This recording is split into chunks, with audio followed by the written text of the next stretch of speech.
There, first things first, my name is Kenneth Bird. My company is Crystal Edge Technology Screens. In the caption, we have how do you use your screens or projection screens in a fully lit environment? Well, using our product.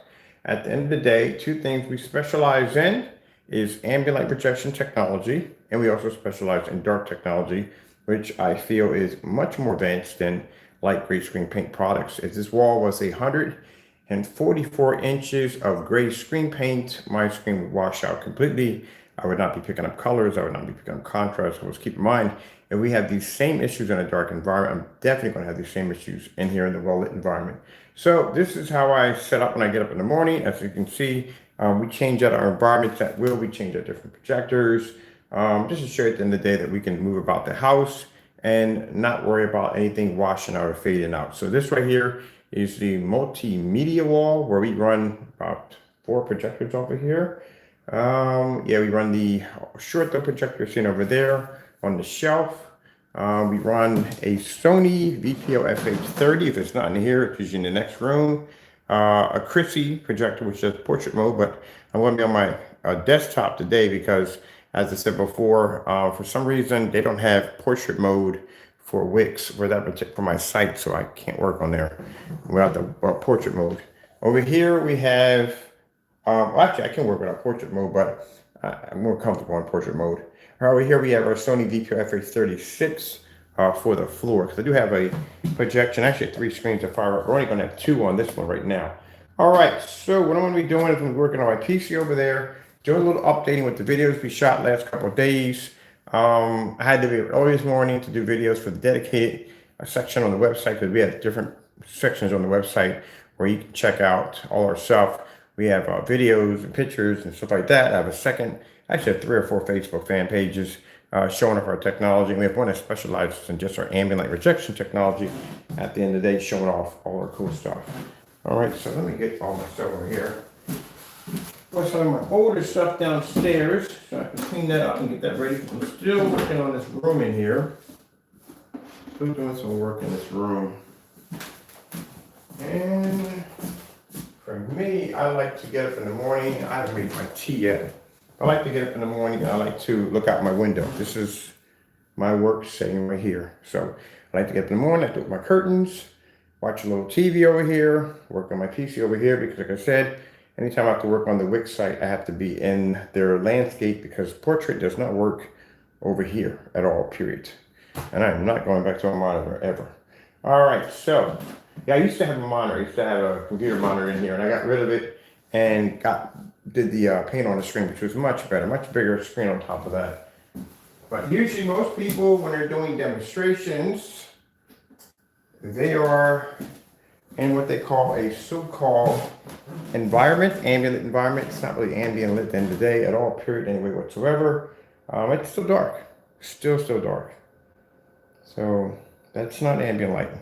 I want to do a whole entire section on my site about real ambient light. We're going to be looking at other sites and see how they do their ambient light projection, all stuff like that. And we're going to really talk about what ambient light projection really is at the end of the day, because a lot of people fake it, and they do.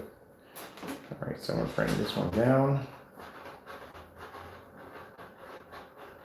I think I have this one on the PS4. Where's the PS4?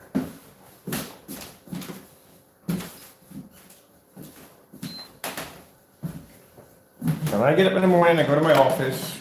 I don't want to be in the dark, because I have to read paperwork and files and all that stuff and print out orders and all that stuff. I cannot be in a dark environment.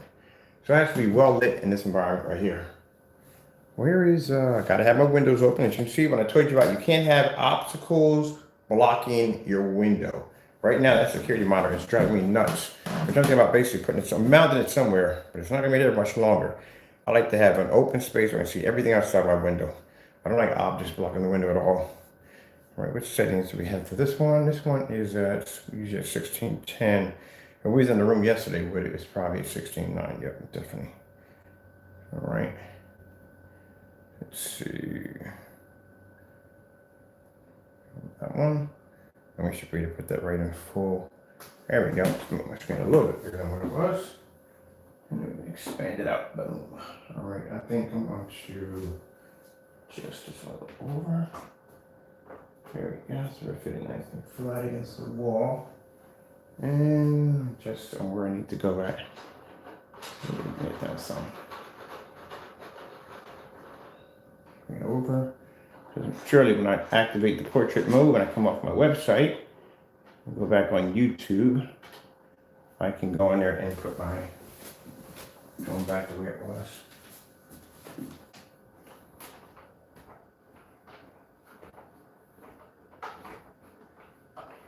I'm trying to adjust something right here. Let's see right now. Even Steven on that one, or we have to bring this one a little bit more down. Trying to get my phone to adjust a little better. There we go, that's perfect. That's nice and flat. All right, that's perfect. And I'm going to fire off the one on the floor, which is a Sony DPL FX36. Check this and get that one fired off too. Well, you guys are supposed to be over there. There we go.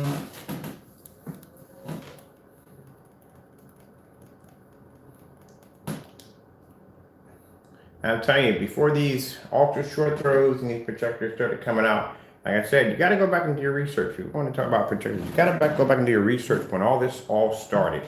I like to go back to the very beginning where people really started having home theaters in their houses.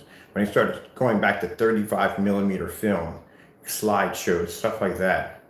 You know, if you had a 35 millimeter setup in your home, you had money. You had some money in your pocket. Because not the average home had an actual movie theater in their homes.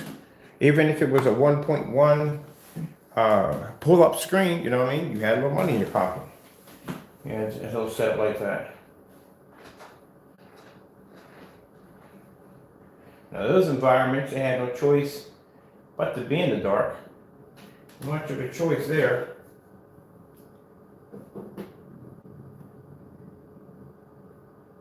Let's see what's going on with the bottom.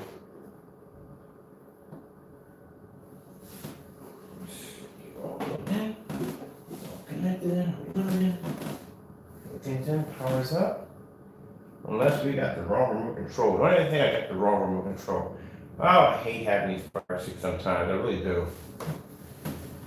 All right.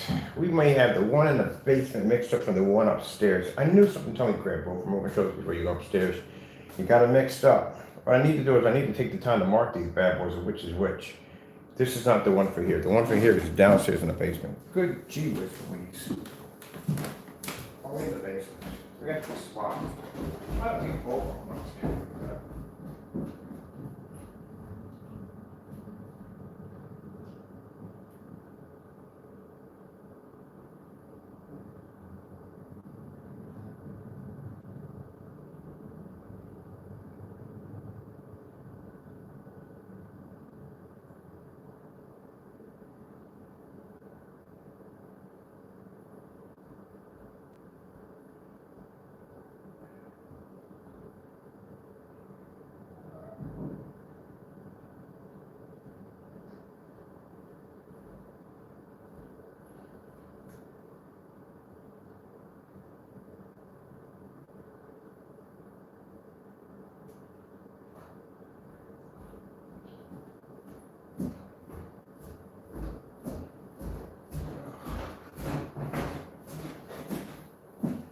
Something told me to grab both of them when I was going upstairs. I was going to get them mixed up.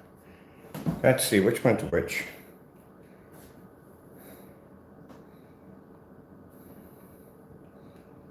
There we go. I hate these things. The delay system, these things drive me nuts because I can actually have the right remote control in my hands, but because the other one decides to delay, it makes me think I got the wrong one.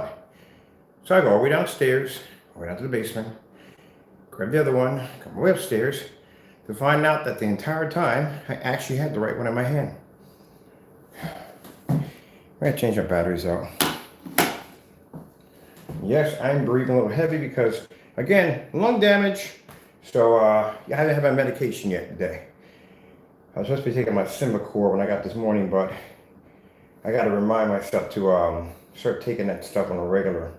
I've been skipping a few days by accident, so you know what happens. You take the same stuff every single day. You miss a few days here and there. So That stuff is designed to basically strengthen my lungs, and I keep forgetting days. But anyway, yeah, man, I hate that crap. I went through this nonsense the last time. Went all the way through the house. Had the whole entire time. I had the exact remote control in my hand the whole time. All right. All right, so what are we gonna do here? Which one's which? So we gotta take this one downstairs. That's for the floor. All right. Then we do some over here. I never really explored this projector much. I use it a few times. Now this projector on the floor, this has a special lens in it. This has an extended throw lens. I told you, for those of you who want a real dedicated setup. And I mean, when I go into like, I see people have these dedicated theater room setups, they'll have the projector. No, a real 100% dedicated room setup, you don't see the projector. You will never see the projector. The projector sits in a booth in the back. That's where it sits at. Like a real movie theater, that's where it sits at. But you're talking about hundreds and hundreds of thousands of dollars to build this. This is not cheap. This is somebody's going to come in and slope your floors and everything. So you have that kind of a walk down effect. You're talking about an actual physical theater room with the stage and all that stuff like that. And your projector sits in a booth. You can't have a customer was actually building one of these in his basement. His basement was quite large. He even had the basement extended. He literally was building this thing. We had this long conversation about projectors. He kept throwing these projectors in the booth, and for some reason when the projectors would fire off, they would just hit the walls and they would hit the ceiling and the back of the seats, and he couldn't figure out how to narrow it down. If you narrowed it down too thin, it wouldn't fit the screen right, and he was having all these problems. And I said, your lens is wrong. You need something called an extended zoom lens. That's what you need, and that's what's in this projector. The average projector, like this is a standard throw lens on the top. See how bigger the screens are? These projectors are all full out. Let me show you right over. Show you so you can see, get understanding. See how this is right here? See how this is all the way extended up? That can't go anymore. That's all the way up, right? Now the one down here at the bottom, see the difference between that lens? There's a little slight difference off. Oh, can I bring the stand all the way down? But this one is, let's see if I can figure out where the knob is at. That one's all the way over like that, all the way over. So that has a special lens in it. So it's called an extended zoom lens. And what happens is with this, when I first got it, I thought my projector was broken when I first got it because I never had an extended zoom lens in the house. So I got it back around 13 feet. And I'm like, what the heck is wrong with the screen? I got this little tiny screen at 13 feet. I said, no. I'm supposed to have at least about 100 inches at 13 feet easily. So I go back and check. Talk to a buddy of mine. He goes, oh, no, you got extended throw lens and that's what you got. I said, what the heck is that? He said, that's the lenses that they use for movie theater setups. So when I was talking to the guy who was designing, he had a booth. He literally had a booth in the back for the projector. He couldn't figure out every time he put a projector back on a standard throw lens, I was just hitting everything. And then I realized that he needed extended throw lens, which means extended throw lens, your projector, in order to hit 100 inches, would be 18 feet back. A lot of you not. You have to be 18 feet back to hit it 100 inches. That's designed so when you take your projector and you pull it all the way back, instead of it hitting the walls and the ceilings and expanding all over the place, it keeps at a narrow, thin zoom and boom, hits the screen without spreading all over the environment. Now you're talking about some money for lens because you're going to have to pay them. Either be lucky and get one that comes with one already installed because somebody installed that one in there. And this is not, my projector doesn't have a quick release, which means I can hit the side of the button and the lens pops out. No, you have to actually go inside and install this thing. And some of them have ribbons and all kinds of stuff. You have to take apart the stuff to get the stuff. Yep, like that. Somebody professionally put that one in there. So, yeah, that's what he needed to do it. He needed that extended throw lens to do it. I think I'm gonna watch something over here. And then up top, I am going to watch a video. I'm gonna open up my door or windows. Right, not doors, windows. And get some air in here. I jump up in the morning, get a little air in here. So this is where, ooh, nice, the weather's good outside too. Nice and cool. Look how beautiful that image pops up right there. That's gorgeous. So when I get up in the morning, the first thing I like to see is my windows. I like to look outside the windows. We got squirrels that play back and forth. In the summertime, and around September, they have golf tournaments out there. I'm a big fan of golf, so they play a lot of golf out there. I get a chance to watch that for free. So I get a chance to get a cup of tea, sit back in my chair, kick up my legs, and sit back down and throw my recliner this way, and I can watch the golf game over there that they're having over there. And I swing around and watch something over here. So, you know, it's cool. I love it. All right, let me see. I like my tropical fishing, but then they got this open view world of London in 8K. That's beautiful. I'm gonna check that out. Oh, that's gorgeous. Look at that.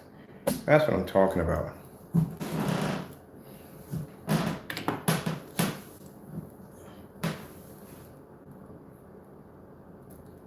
Right through Las Vegas.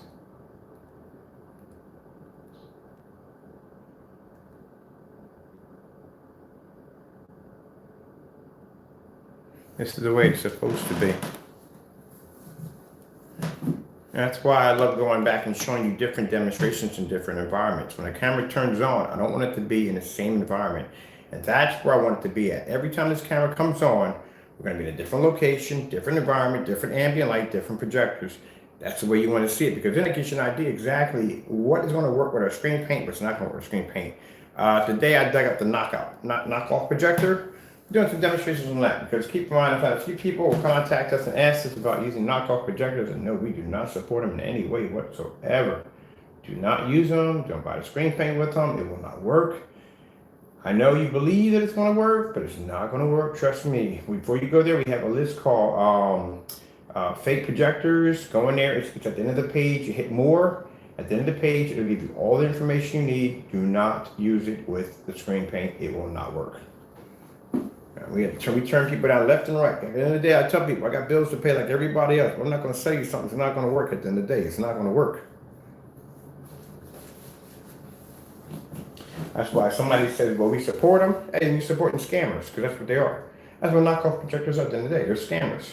You're over embellishing something that's not true. You sound familiar? But anyway, you're over embellishing something that's not true. You're selling an item that you're claiming to have 15,000 lumens and 8K and all this other nonsense. There's no way in the world that projector is 15,000 lumens. You know, a lamp that goes into a 15,000 lumen projector, they're huge. There's no way in the world you're going to fit that into a projector the size of a VCR tape. Not going to happen. And the sad thing about it is people that are buying projectors for the first time really don't know the difference between looking at a $3,000 lumen projector and that thing at the end of the day. Really don't know.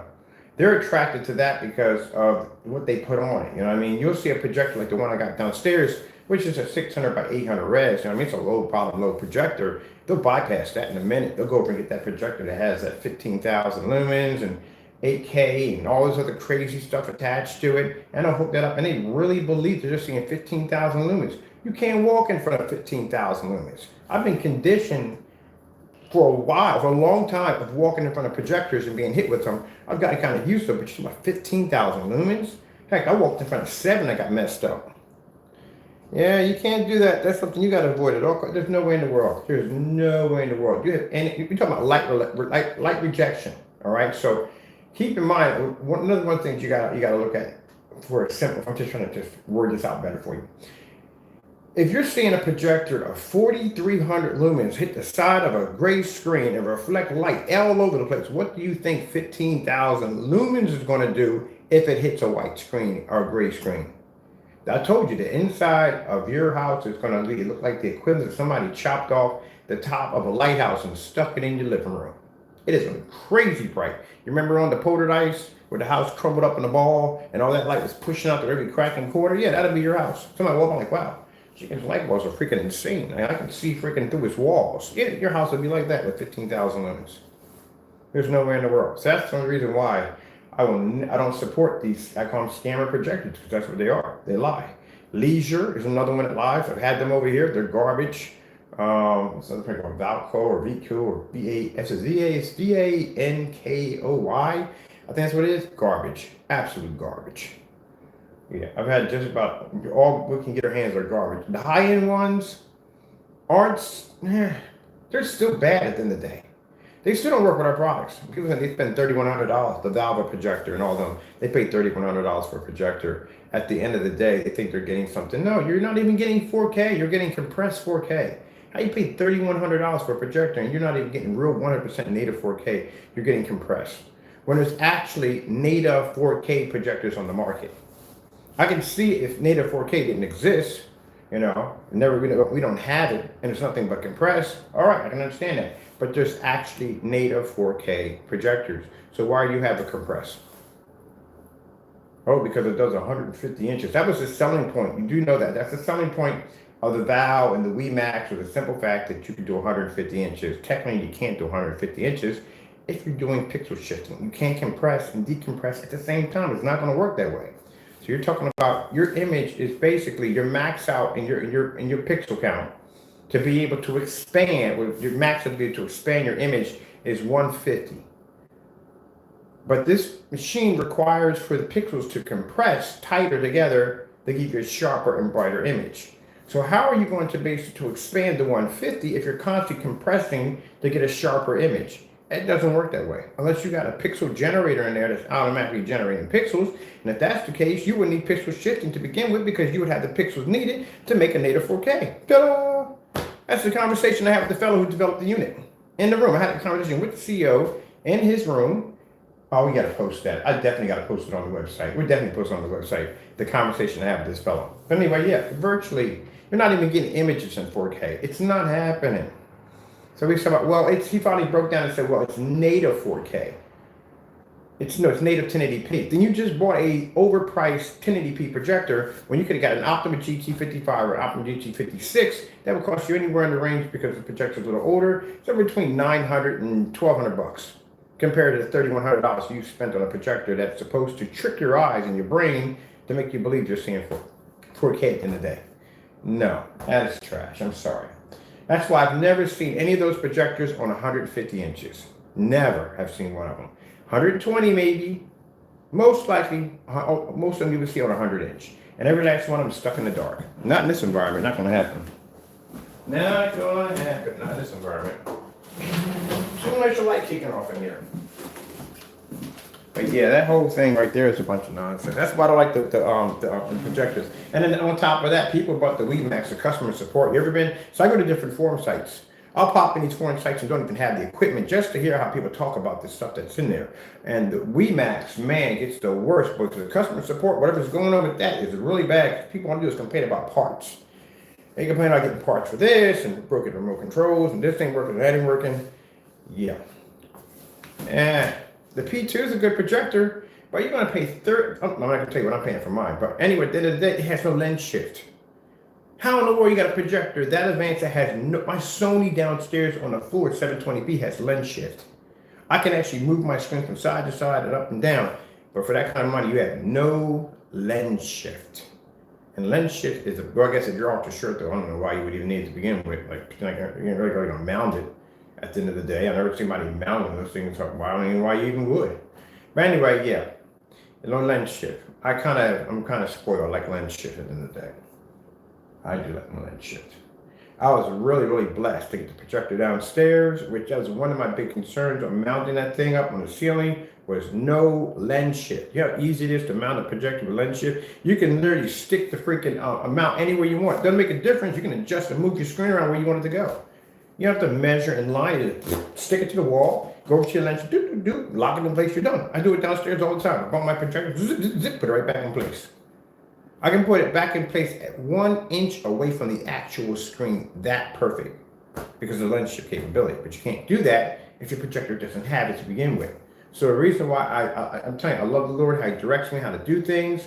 My stand downstairs was literally so high where the original projector was sitting at. All I had to do was take the projector, sit it up on top of the stand, slide the stand over so it fits right in the screen just perfectly, because I had something holding it up, and just zip, zip, zip, zip, zip, done. That was it. Pull it all down. That was it. It's like a scaffold. And that's how the screen went in perfect. Because a buddy was like, how the freak did you get the screen in so perfect from side to side? That thing has no lens shift on it, right? There's no lens shift whatsoever. It was like, all I did was had the scaffold there, locked it in place, put it upside down. Remember, some people forget to put their projectors in ceiling, rear ceiling, and that's another pain in the neck. I put my rear ceiling before I set it up. And that was it. That was done. And the screws, nice bracket set. Very easy. It was a little bit intimidating because there was a lot of stuff that went with it, but then again, I put together ultra short though brackets all the time. So those are pretty much a headache to put together. I've done I got a couple of stands I put together pretty interesting. The Epsons are nightmares. I've done a few Epsons. But anyway, so it's pretty much self-explanatory on how you do it. So I didn't read the instructions. I just went what was on the box. Pretty much self-explanatory how to do it. But I just realized when I was looking at it, all the parts that came with, like, why in the world there's so many freaking screws and bolts and washers with this thing? I didn't realize it was a universal unit because I couldn't get the actual stand for my projector. Well, it worked out quite fine. I do like it. Not having it there. I do like having my projectors on the floor. I don't care because I don't have any. I want a cat. How much damage is he going to do to a projector at the end of the day? My birds over here. I gotta get back to work. I'm sitting here chatting and talking. I'm about to be uploading videos. I got work to do today. Because tomorrow we don't work. Tomorrow we don't work at all. Trying to keep true to that. I really am. I am trying to keep true to that, but I'm not working tomorrow. I'm gonna get it. I don't know why I work tomorrow. But anyway, yeah, that whole lens shifting crap. Yeah. Then you had people in the room arguing and had the projector talking about, oh no, but all projectors come with lens shift. What planet do you freaking live on at the end of the day? No, they do not all come with lens shift. No, that's right, pixel shifting technology. They don't use pixel shifting technology. Pixel shifting technology is old. Then I'm talking to the fellow who was basically 3 other people in there are arguing with him at the same time because they're trying his projector is garbage. Somebody bought it, they didn't like it. And on top of that, again, you can't expand to 150 inches if you need the screen to compress to get the sharper image. It's not going to work. So a lot of people, that's a weird looking bird. I swear, the first time I seen that thing, I forgot shoe or what thing it's called, but the first time I thought it was a fake. I thought it was a puppet. But anyway, that's a weird freaking bird. But anyway, yeah, so people bought those projectors for the simple fact that they thought they were going to get 150 inches out of the screen. That's why pretty much most people bought it. That's at the end of the day. Over a native 4K, you bought that because majority of most ultra short though projectors are going to be in the range of 100 inch to 120 inches. The biggest one do. The biggest screen I've ever seen on a projector was a Dell. Dell had one at approximately 5,000 lumens and did 150 inches. Good luck finding one because they're extremely hard to get your hands on. You can't find them. If you do get one, they're not cheap. When they came out, they were $6,000. I think they're around $4,000. Maybe you can get one for $4,000 now if you can get one of them. Yeah, they're quite expensive. But as for, I like the Optima GTI, the GT56. I like those. I have both of those. Those were actually really good projectors. I had a ViewSonic at 720p. That was one I had on the 235.1. That's the reason why I got it for that. But as for those other projectors, WeMax and all that, those projectors are garbage. Then also too with I swear, when I say I swear, it's because some of the projectors I've seen in my lifetime, I hate to laugh at people's stuff, but I mean, some people don't know better. Like I said, they're buying for the first time know better, but some people do know better and they buy them anyway. I'm like, why would you buy that? It doesn't even have a glass lens, so the lens is plastic. Half of the peripherals are not even hooked up. You know that, right? All those peripherals they have all over it, majority, most of them are not even hooked up to the motherboard at all, period. They're just there to be there for the sake of just being there. That's it. Oh my goodness, the worst. The worst. Wait, where's that other one at? We got one in the back. I bought one in the back for $95. It was claiming to be 8K and 15,000 lumens. Yeah. Yeah.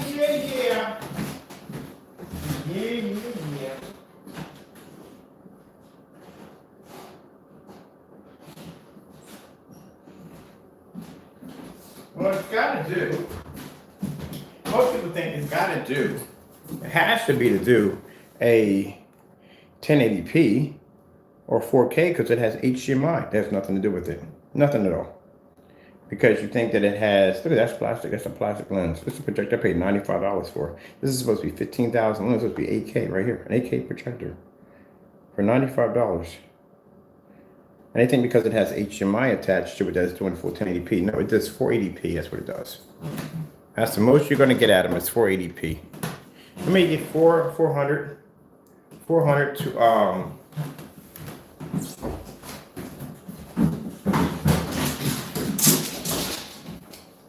you may get 400 to 600. It's really low. It's not near 600 by 800. You're not getting that. You'll never get that on there. Never, ever get that on there. They're crap at the end of the day. Don't buy them. I said at the end of the day, don't buy them. Don't buy them. Save your money. We got sound for this? The top, I think we got sound for the top. I think this Sony's on, right?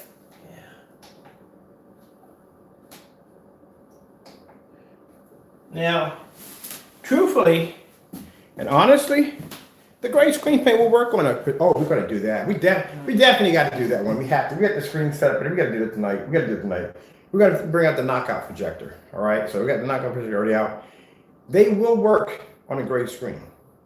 They will work on a white screen. The problem you're going to have is you can't see contrast and can't see color. We gone over that detail by detail. We did it with the lights off, the lights on. We did it with a 4300 lumen projector. If you're not kicking, you're not going to kick at all. We did it with white paper yesterday. I'm still surprised about that. That's in the form site right now. They are chatting. I'm always getting something to talk about.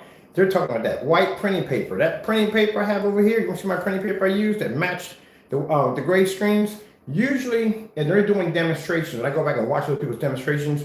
Usually, if they're trying to show a comparison to a white screen, they would choose certain colors. Now, certain colors would stand out a little different. Red, black, maybe blue would stand out.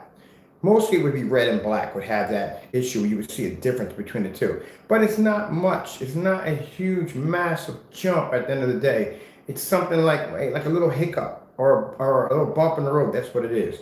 A gray screen is actually an advanced version of a white screen. As I told you before the gunmetals came out, before you had the black diamonds, before the DMP supernovas, before these dark gunmetal screens started coming out, there was gray screens. We got to go back to the beginning, people. Or you can go back to the rural beginning. We can go back to silent era and movies. Go way back then, 35 millimeter. Go back to that. But anyway, in the era where you had the digital and crystal screen paint era, yes, because that paint is old. You didn't have those black diamonds. None of that stuff even existed. The only screen they had was a gray wolf, and gray wolves were like $3,000, and they were just like a little bit of a darker gray. That's basically about it. Yeah, goose screen. But goose screen products were all light gray and mid gray, stuff like that. So if you had, at that particular time, if you had a screen paint that was a little bit darker, like I say, somewhere in the range of the Frankenstein, in that range, that was considered to be a black screen because they didn't have any black screens. They didn't have gunmetals. They didn't exist at that time. Diamond didn't even exist at that time. So like I say, it's probably working on it, but it didn't exist. So anyway, everybody was doing the YouTube paint because the goose screen was crazy expensive. It was a pain in the neck to put in. If you ever did one before, you know the nightmare. You know if you've done it before. It was something else to install on a goose screen. It was a process. It was a 3-coat application. It took time. It took days. I had to cure it with all this stuff. And just up and down, robot formation, all the stuff you had to go through. And majority of all the people that were on forum sites were doing sanding. There were just pictures of customers, people just showing just sanding jobs, just sanding this and all perfectly flat so they can apply this goose screen to the surface. Brother actually had one of these goose screens. That's when I found out about painting on the wall. It's like, wait, this is painted on the wall? That's crazy. Who paints a screen on the wall? Yeah, it was that far back when goose screen was all the rage. So everybody was following goose screen standard because they were the big dogs when it came to the screen paints. Oh man! So then somebody came up with this YouTube paint, Pearl Essence and Pearl Essence Gray and whatever, and then the bare silver screen came out. People were mixing that with black paint. There were so many different mixtures on YouTube of gray and black paint. There was just so many of them. Everybody was doing them. Then after that, it got to the point where the darker screens started coming up. Now, mind you, like I said, the dominant screen at that particular time was a gray screen. All right. Now you have these screens that are popping up. These gunmetals are popping up. You see Black Diamond popped up first with this gunmetal technology, and that took things to a whole nother level. Because now you got a screen that was much darker than the gray screen, which turned the gray screen into it kind of changed the gray screen into a upgraded version of a white screen. The gray screen was no more the dominant screen. The gunmetals became the dominant screen. And then at the gunmetal came black technology. That's where we popped in, because at that particular time, there was no black technology. You can go back and check. Do the research yourself. I tell people, go do the research. See how many companies even had a black screen. We're the only ones who had one. And guess how much our technology sold for that particular time when it first came out? $900 a quart. And it sold like crazy. That's right around the time that I bumped into Diamond. Right around the time. Everything all syncs together. That's right around the time where we had the contract. Before we had the contract, before Diamond came out, we had the contract. Well, Diamond was around the time. We had got the contract from overseas. And then we had the issue, things didn't go right. We ended up going to court because I changed the company's name and obsolete the old company under Digital One, making digital 4K crystal onyx, which was black technology at the time. If you go back to my old YouTube videos under digital 4K crystal onyx, you will see the beta testers. You will see some of it on the site where we had the old contract that over there. You would see bits and pieces of the stuff popping up, and that was black technology. It was around the D5K, D6K, which were really gunmetal screens, dark gunmetal screens, and they converted into black technology around that time. And that's right around the time before I got into that. That is when I bumped into diamond. That's when my buddy Jim was telling me about a screen that was black. He said the screen was black. And I didn't believe it. There's no such thing as a black screen. They don't exist. It's virtually impossible. Why would a black screen pull color or contrast or white levels? I don't see it happening. So I went down to the store. He's a bit of a buff guru. He's the one that got me started in screen paints to begin with. And I'm down there looking at this demonstration where this guy comes out and takes this dark screen and does this in front of the camera. He moves it around on the white screen. And everywhere that screen landed on top of that white screen, it showed an image. Most amazing thing I've ever seen in my entire life. So then I was fascinated by it, didn't know how to get my hands on it. But my buddy June, being a tech junkie, knew how to get his hands on all that stuff. And sure enough, he got me a punch sample sheet of it. He said, hey, Ken, I got something for you. Come down and check it out. It was on my birthday. Got it on my birthday around that time. An early birthday gift. And it was black diamond in my hand. I was like, whoa. When I went to take it out, I didn't take it out until I got home. And they kept saying to me, like, look, man, this stuff is crazy. It looks like a TV. Because all my friends had my screen paint. They said it was just like a TV. And I said, it's better than my stuff. They said, it's way beyond your stuff. I'm thinking like, nah, you're joking with me. It's just a joke. And no way in the world. My friends always are teasing me. I get home, I take that sample sheet out, I hit that screen with it, and that's when I saw it. I was like, yep, this thing would destroy everything I had. There's nothing I could do to defend myself against that screen. Not a thing. Pull better contrast, it built better color, and because of whatever reflective coating it had on it, it could pull an equal white level.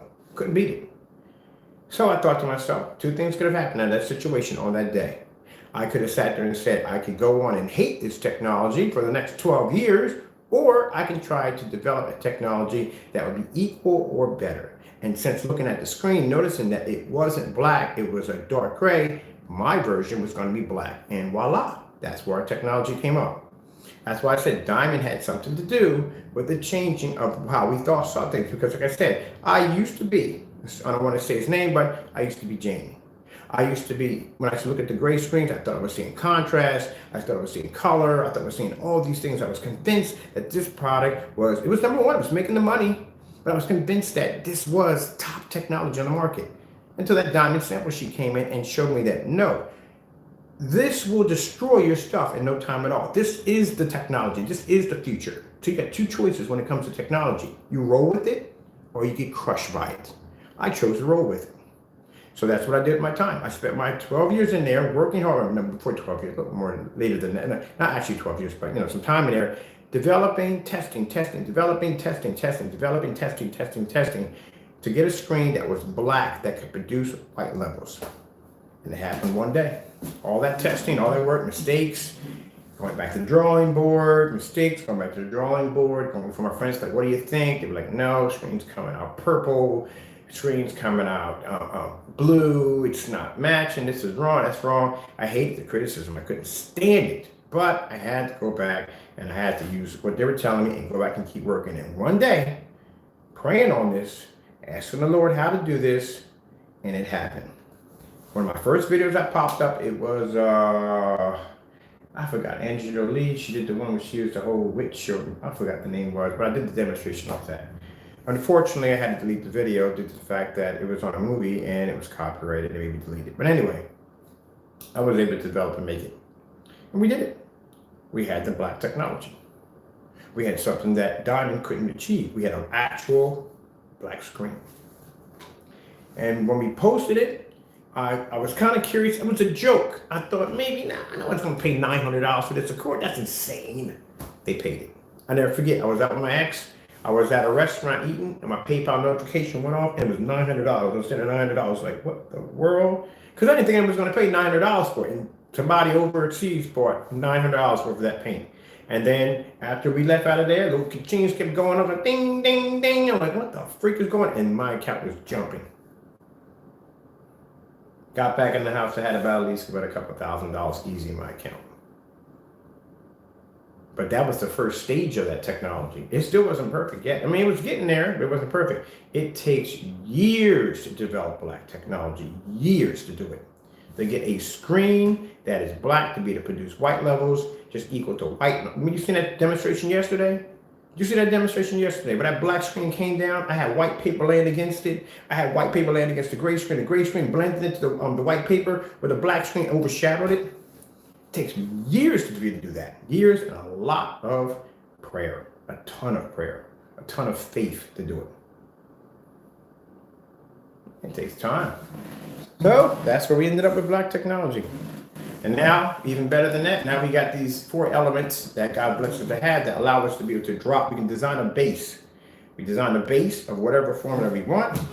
We have these 4 elements that we can drop into it. One controls color, one has heightener, one has contrast shifting. Yeah. That's why you go on my website and you see a 150-inch screen that's jet black sitting outside on an old projector producing an image. When I sit there, I'm not bragging. When I sit there and say that, go ahead, do the research. Look at my website and you match any one of my demonstrations to anybody on YouTube, any company. They don't have anything like we have it. What I'm doing right now, they don't have. I'm sitting here in my office with my lights on, windows open, and watching my screens right now. Takes a lot of time, takes a lot of work. But like I said, at that particular time, with great technology, and some people don't want to accept it, but it is obsolete. It's had its time. That's it, it's over. They have to accept it. And you don't like it or not, but I keep showing y'all demonstrations where it just shows no improvement at all. Where's your improvement? At all, period. Can't use it in a fully lit environment, your screen washes out. That's why you have to be in ambulance. You can't be in this environment with a gray screen, it won't work. You have to calibrate your projectors. We don't calibrate projectors, or you don't have to when you got black technology. Why would you need to? Can you go? I have not yet to see on either one of these channels any size screen matching any of the screens we have sitting outside. Pull Starfield demonstration at 4:57 in the evening, not going to happen. OLED fish, not going to happen. Any contrast demonstration, not going to happen. They can't even pull proper colors next to gray screen. Our gray screens, black screens, when they come down, they pull proper colors. But yet you got a screen at 4,300 lumens that has to be calibrated, and still the colors don't even come out correctly. Yeah, there you go.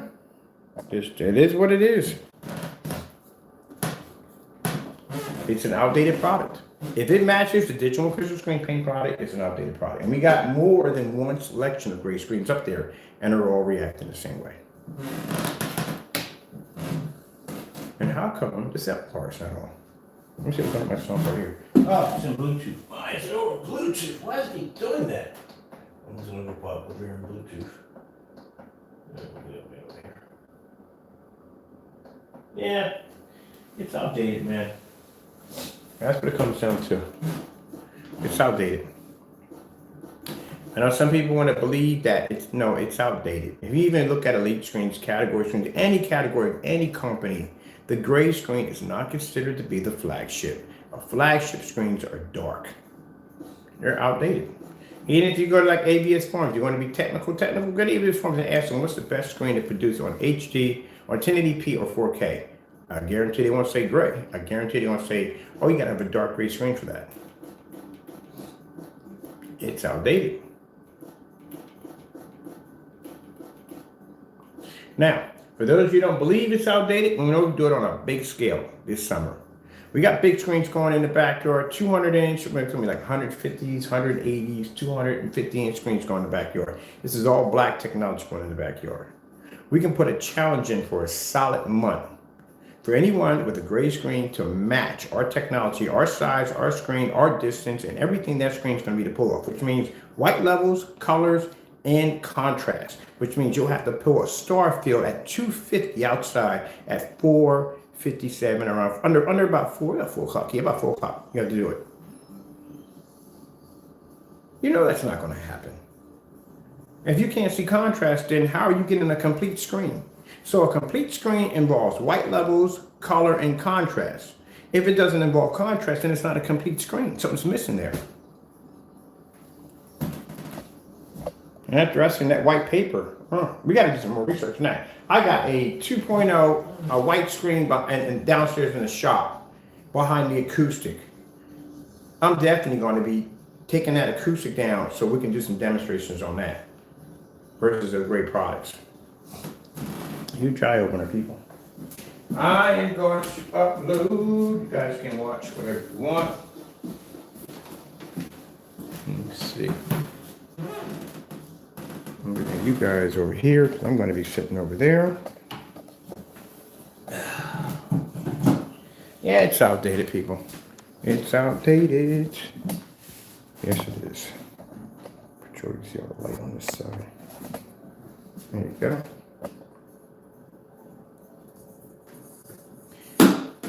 Now, a gray screen is considered to be an upgrade version of a white screen. That's what it is. Oh, it's starting to go off. Thank goodness, man. That's exactly what it is.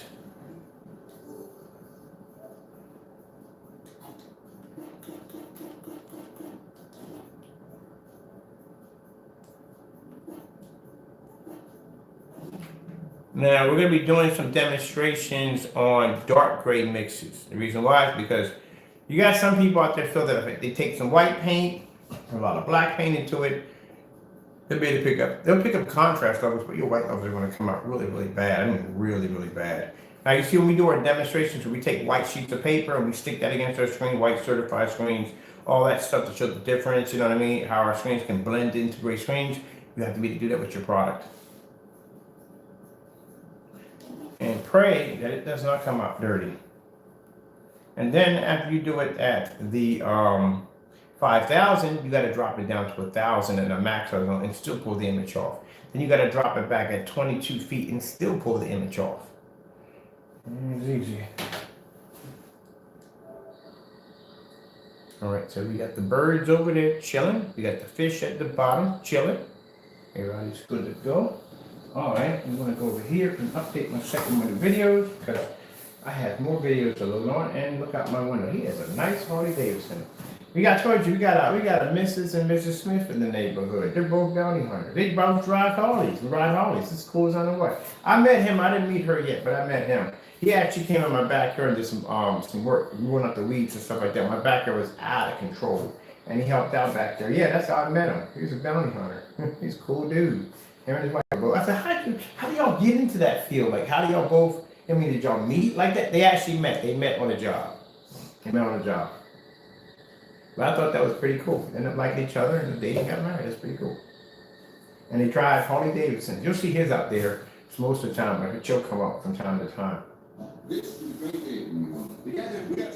So where you're sitting at right now, this is where I'm at watching my screen. This is where I got you sitting at, where I'm watching that right now on HBO right now. That's actually pretty good right there. I'm watching that. But yeah, where you're at right now, you're watching what I see. This is what I see when I get up in the morning.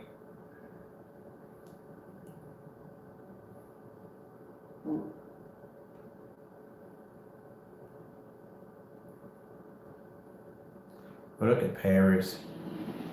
Paris is gorgeous. Can you imagine living that close to the Eiffel Tower? That's insane. We're going to do a walkthrough. Yeah, I want to see this walkthrough.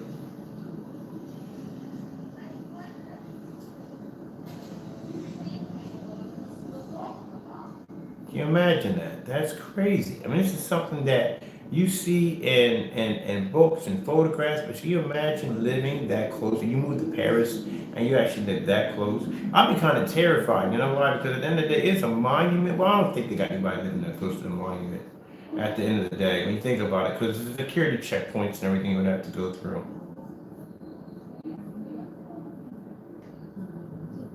I'd tell you something. When over here in Philadelphia, I used to play hockey. One day, I'll show you on camera my hockey skills. I used to play hockey. But anyway, yeah, back in the day, I remember me and a bunch of friends were skating through. I don't really do a lot of touring. I wasn't raised in Philadelphia. I grew up someplace. I literally grew up in the country. A lot of people don't realize that, but no, I didn't grow up in Philadelphia. I grew up in the country.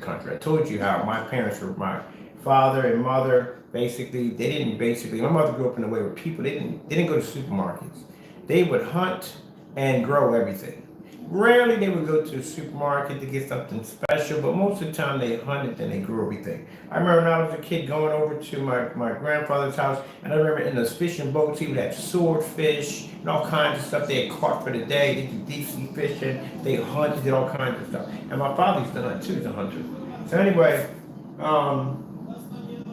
they basically didn't do the stuff that we did. Like when we get milk, we go to the store to get milk. They used to go down to the barn and squeeze a couple of cows and get milk. Everything for her, like everything was natural. Different now, way different now. Some people are all wearing masks now at the end of the day. I guess so.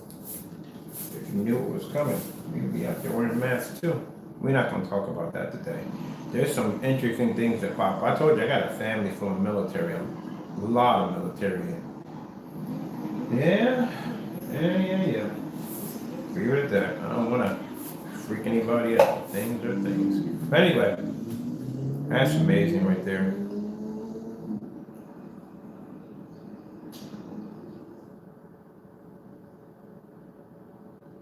I don't know how many war games. That's actually a great.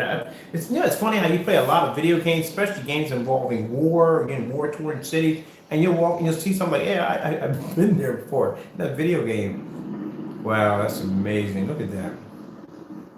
That would make a beautiful color screen. That gold and black would be gorgeous. And the qualities on over there, gorgeous. I love this stuff. I love seeing how people walk around through Paris.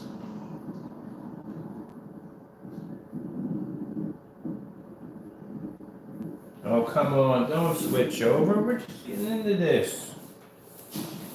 I've been dreaming about this my whole life. 5 billion easy. I see my fix. All right, cool. Move on with this. I want to see this.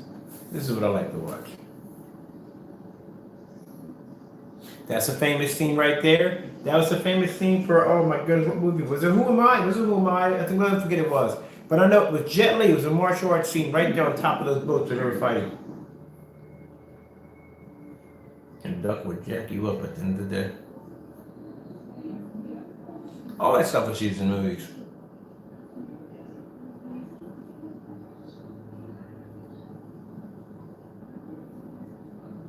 From Paris with Love, a lot of movies and different sites were used.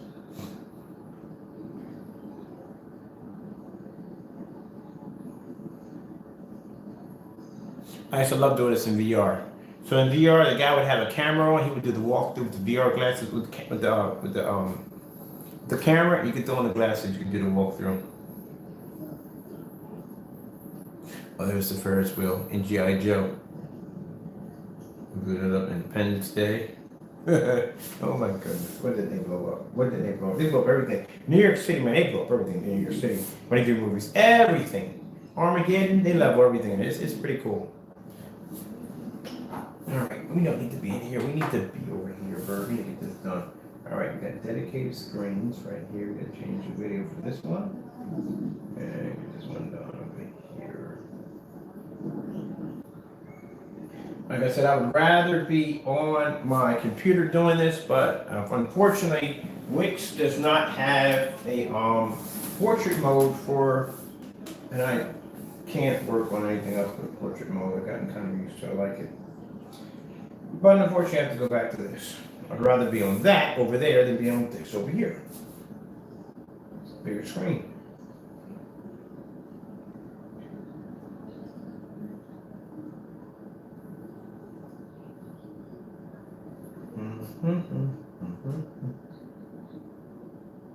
All right, let me see.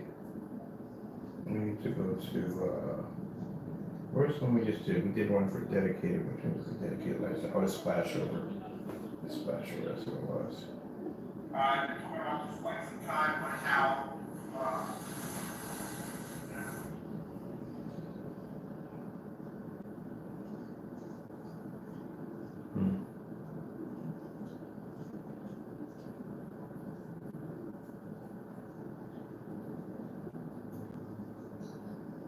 I find it interesting when you see African Americans over in Paris. I mean, yeah, I know we got people over there. At the end of the day, but this is interesting. And they speak French. Wow.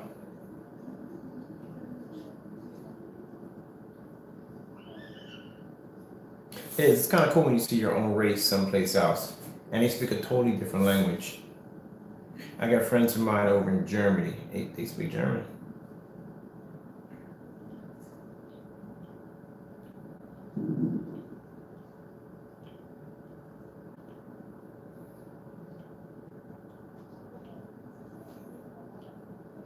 That's like if you were Chinese and you go over there and you meet somebody that's Chinese and they speak French. It's just wow. So, you know, it's a mind blow. Well, that's pretty cool.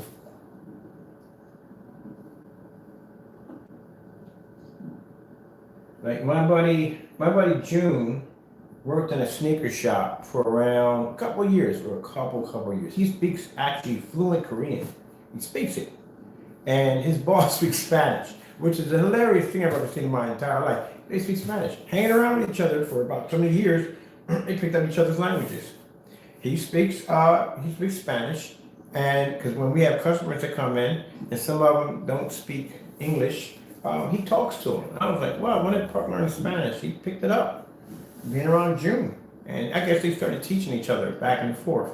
And one day, uh, June and his friend were working in the back, and the boss came in with his family, and they were talking back and forth.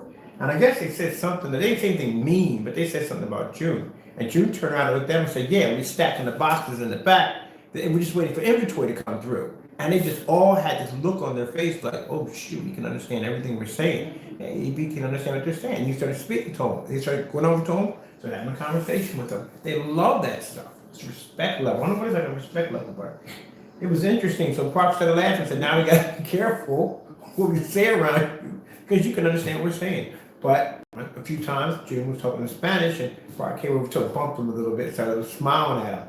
And he was like, "Oh, shoot, you can understand what I'm saying?" Like, yeah, I can understand what you're saying. And I think that's pretty cool. You know where the multiple languages came from? You ever read in the Bible, the Tower of Babel? That's my favorite part in the Bible, the Tower of Babel. Some people don't believe in that. I believe in it. I do.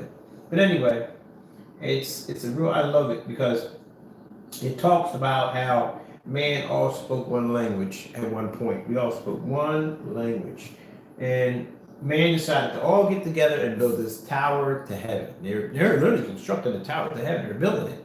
And God leans over one day and sees man building this tower to heaven. Says, "Gee whiz, tonight there's nothing they can't do." So he struck them, and they all had their own tongue. Now, can you imagine?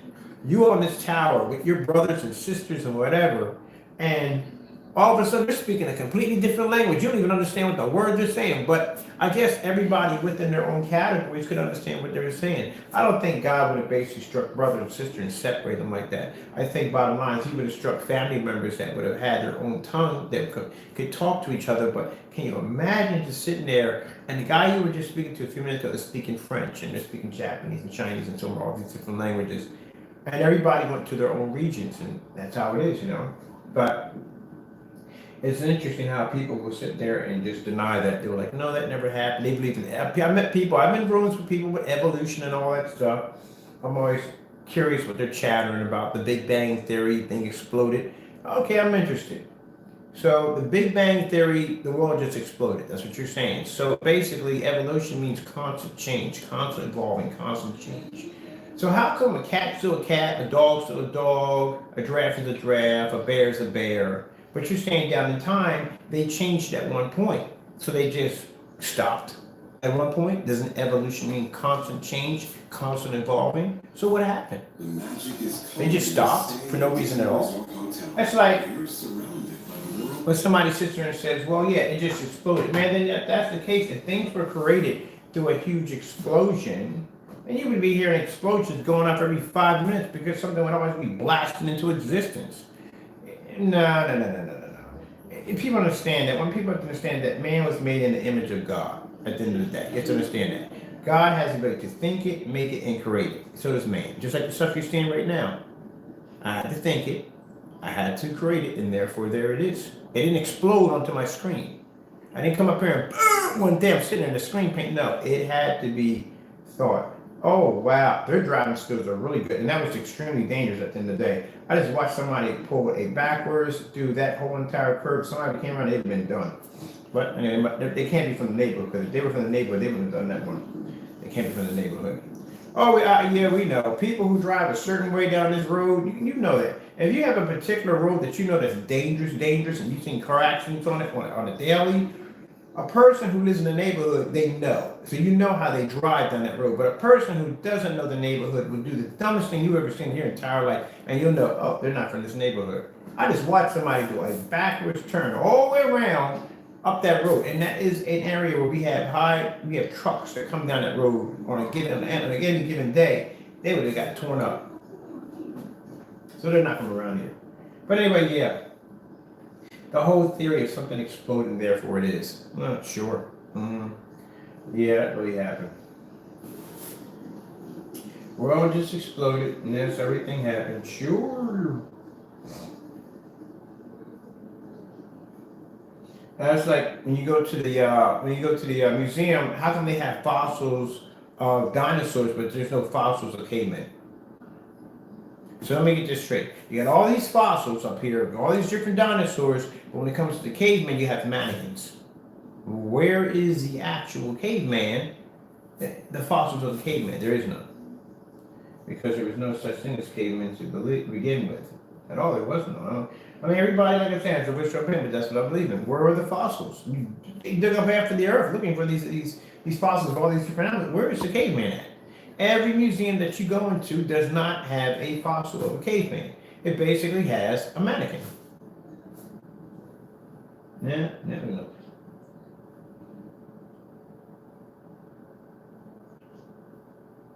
Yeah, I don't see it happening. The first human beings that were on the earth was Adam and Eve. That was it.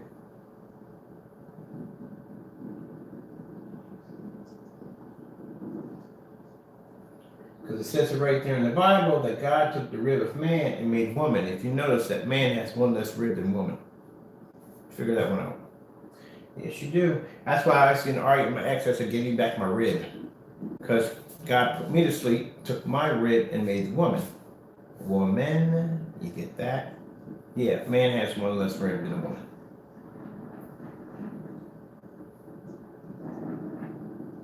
All right, back to the site. Booyah.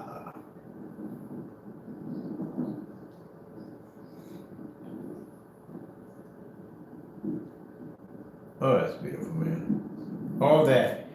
I said, oh, that looks familiar, like Assassin's Creed. A lot of stuff looks on Assassin's Creed. I gotta get back to my Assassin's Creed too. I didn't do the Assassin's Creed with the Vikings. I didn't really feel it. I kind of like the Assassin's Creed having the colonial era. I like that one much better. Let's see after the walkthrough.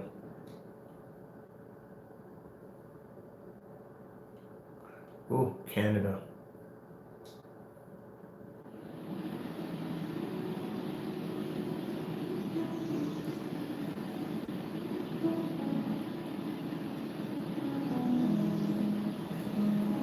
One thing I would probably go for. Damn it, my mouse. One of the things I would probably, if going to Canada, well, first one thing, ice hockey. Definitely ice hockey, because I can ice skate my behind off, and definitely ice hockey. All missions. That's my favorite skate. Not too much in CCM, but I love freaking mission. Mission is my love. I love freaking mission gear. Oh man, mission blades? Are you kidding me? How beautiful they? Oh man, yeah. Oh yeah. That's what I'd be at. I'd be on the ice somewhere. Where's your nearest pond? I don't swim for Jack, but that's where I'm be at. Man, I love it.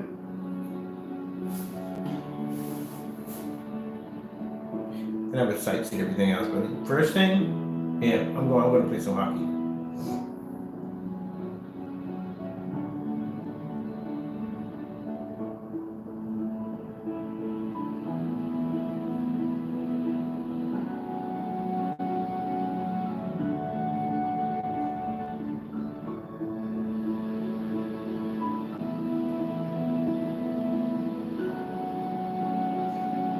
I wonder, I haven't skated.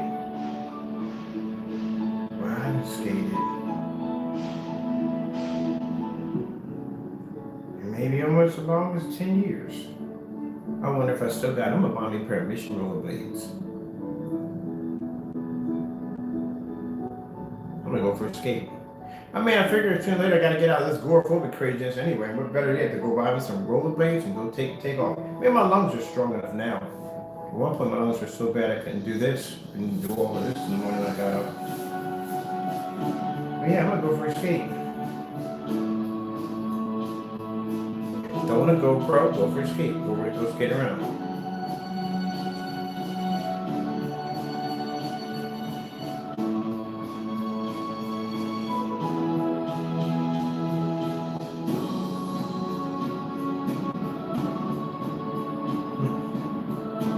Bird, let's get you back to work because you got things to do. Let me see. So we got all that done. That's all finished. What do we have? The floor. We only have 1, 2, 3. We have to go on the floor. We have, what is this one? It's the acoustic. So I'm going to do the acoustic gamer. The big screen for the acoustic downstairs. We're doing that one tonight. 148 I knock out today. So that's that. Oh, that's beautiful. That is absolutely rotating.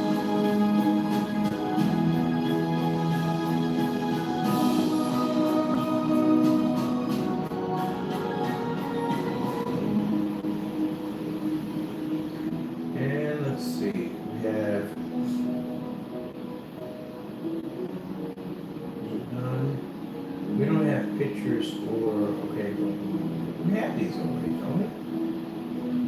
That's why I loaded these up. Let me see. Oh, the dedicated data on these pictures.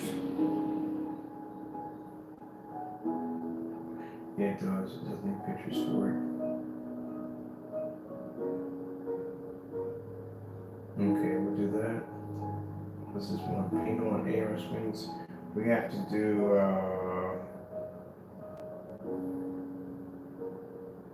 we have to do two paint on demonstrations for that to be done.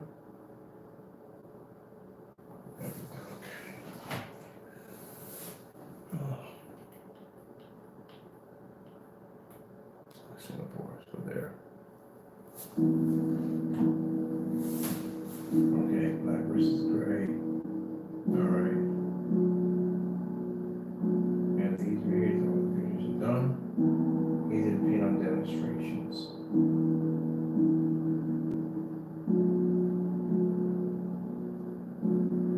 All right, I'm going to take this one right here.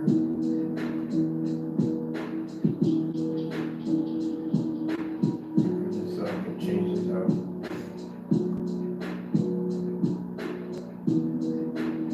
Copy that.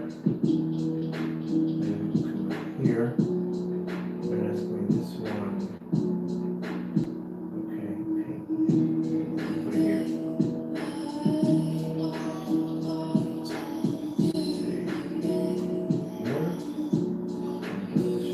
This one. Here.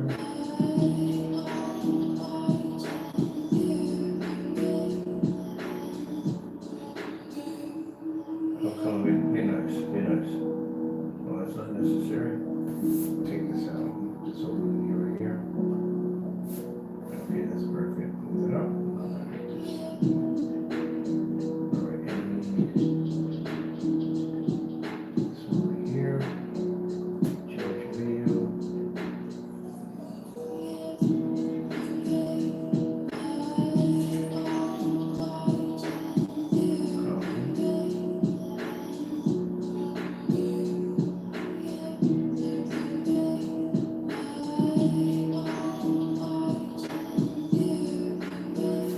We're going to have to do a really big screen outside. So I'm going to do a paint on demonstration outside while the projector's on. Probably do it at 150 inches paint on. So we're going to build the screen out of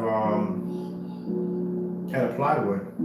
People have been asking about how to build screens out of plywood, so we're going to build one.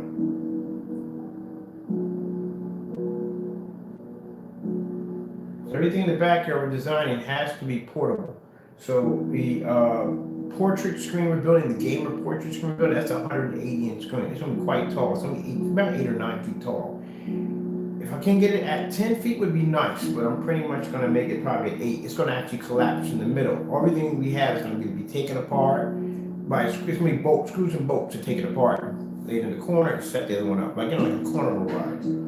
But anyway, we're going to build two screens. One of the two screens is going to collapse within each other. It's going to actually convert from a 16:9 to a 235.1. The second one we're going to design is going to allow the screen to actually, it's going to be like on a slide system. So slide and push out system where we can actually slide the screen within each other to overlap each other and then slide it out the lock in front. So each one of the boards can actually line itself up. We're going to build some cool collapsible screens.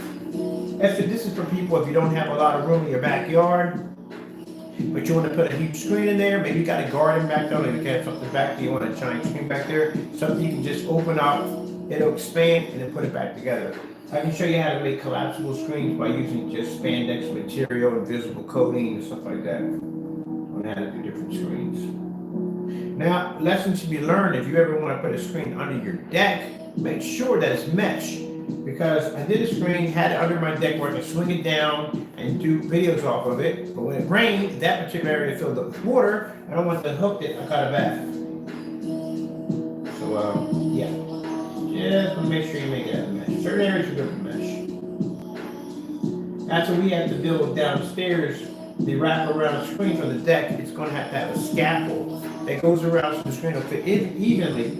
Because my deck goes on one side, it comes on another side, so I have to build a scaffold so we can hook that all the way from one end to the next. So we make 3 projectors inside, the screen's going to be coated, double-sided. 3 inside, 3 outside. That's how we're going to do it. So that's set up. And that all has to be done with mesh. Because for some reason why, my driveway, the air comes down there to the driveway, and it goes under the deck, and if there's a screen there, it would basically push the screen through. First time I built the 180-inch, I thought my neighbors were messing with my screen. I literally thought they did, like they tore up my screen. I was ticked. So I'm thinking they messed it up. I'm about to go knock on their door and have a conversation about this mess. You're not climbing over my freaking gate and tear up something that I built in the day. We're gonna talk about this. So before I go over there, my ex says, maybe you should look at the security cameras before you go over there charging over to people's homes to figure out exactly what happened. Because I built this screen, I come down there, I mean, this thing was wrecked.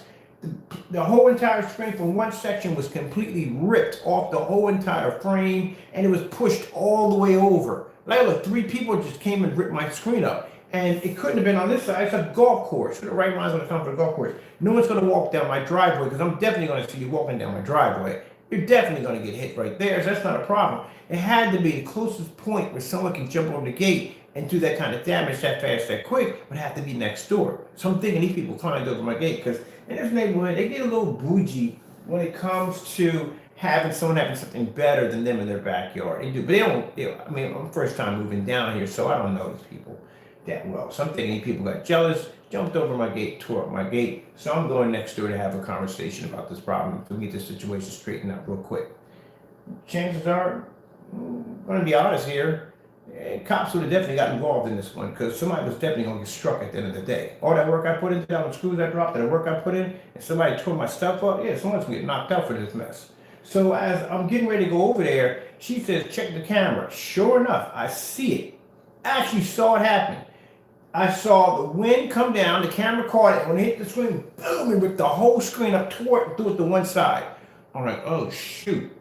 So I go out downstairs and I realized that when I built the screen, I didn't anchor it in all the way into the earth, which means it was just sitting up there. I'm thinking nothing's going to hit it. And the day, who knew that my driveway was going to turn into a wind tunnel when the wind kicks up. So this time when I built the screen, I put these huge stakes into the ground, packed them with stones, and we didn't have that problem anymore. Now, when I had the 250s out to 250 inches, like I did, didn't learn from my mistake. This is a screen I was just setting up for the time being. I drilled the screen in without a frame, thinking, okay, it's good. No, it literally ripped the screen out, tore the screen out from the screws, ripped the screen in one section, another section, shredded my screen.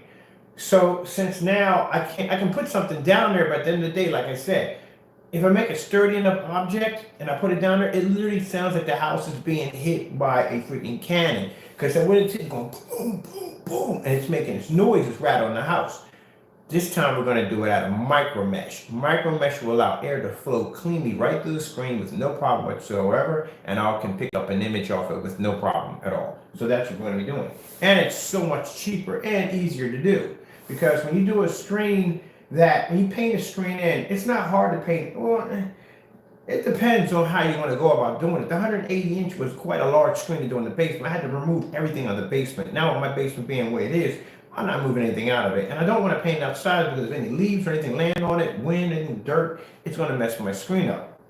So I was thinking about basically doing micro mesh. Micro mesh is easier because we use that invisible coating. That invisible coating, it's a one coat. You're gonna watch me paint the screen. How fast I'm painting a 250-inch screen in the backyard. It's invisible coating that takes no time to grapple itself or marry itself to the surface, and the activation time is extremely fast. It dries like that, no time at all. It's a one coat dusting compared to actually having to take a screen, coat it 2 times, let it dry, because remember, it's absorbing all that paint, and then go back in and paint the screen. Can you imagine that at 250 inches? There you go. That's a lot of freaking work. And I had no place to paint it at to begin with. So what you're gonna watch me do this summer, you're gonna watch me install the scaffold from one section to the next. You're gonna watch me put in the micro mesh, which we're gonna get. Micro mesh, I'm gonna connect it from one here, I'm gonna connect it all the way around, and you're gonna watch me go to the paint cannon and blast from one section to the next. And then we'll show it off with the projectors. Yep. But that's what happened. That's literally what happened. I watched it happen. And not only did I watch it happen twice in front of me. If I wasn't 100% sure, oh, God made it sure that it definitely happened because it happened right in front of me. Now, first thing, like I said, again, I understand. I do things. I'm a Christian. I understand Christians have temperaments. We get upset. We get angry. Sometimes we don't rationalize before we go do something. And I'm glad that I did look on the camera and see what I saw. But not to reinsure me, the guy let me know, reinsure me, don't ever do that dumb nonsense again. And I'm gonna show you what happened. One day I was out there, I was putting up a screen, and I literally watched the whole section of the screen blow out. I watched the wind come out and blow one section of the screen, boom, take the whole screen up. And I was like, okay. So certain areas in the backyard where the wind comes through in certain areas, they gotta be micro mesh, and certain areas don't have to be micro mesh. But yeah, I saw that actually happen in front of me. Yeah, the screen just completely just came up out of the ground and just folded in half right in front of me. I was like, well, I guess we won't be building these again. And it happened a couple times. But my neighbor's a cool dude. He's a real nice guy, man. When I first moved here, I thought he was a bonehead, but he's a really cool dude. He's a really, really cool guy, man. He makes furniture and all this cool stuff. I watched him one time on camera, like build this whole furniture set. He's a carpenter. He actually is a furniture builder. So that's why when I was in here, I was looking at the white doors we have in here. Whoever had this house, man, they did a bad job, man. One of the things I can't stand is when people take the baseboards, and I did it myself because I had no choice. But when people take the baseboards and they had the original wood on it, the original grain of the wood, and they cover it over with everyday acrylic paint, oh, come on, man. You just mess everything up. I want everything restored back to the original form. And the doors here are solid oak door. You know how much a solid oak panel doors are? They're expensive. With those antique, kind of like glass knobs. Yeah, they're antique. These are antique doors in here. They're solid. Them things are heavy. So I really don't trust anybody else with them, to tell you the truth at the end of the day. Because he might swap me out for some hollows. And he's a cool dude. I trust him 100%. I've seen his work. He's really good. So he's going to restore the doors back to the original grain for me. And on top of that, the shipping is nothing. It is right next door.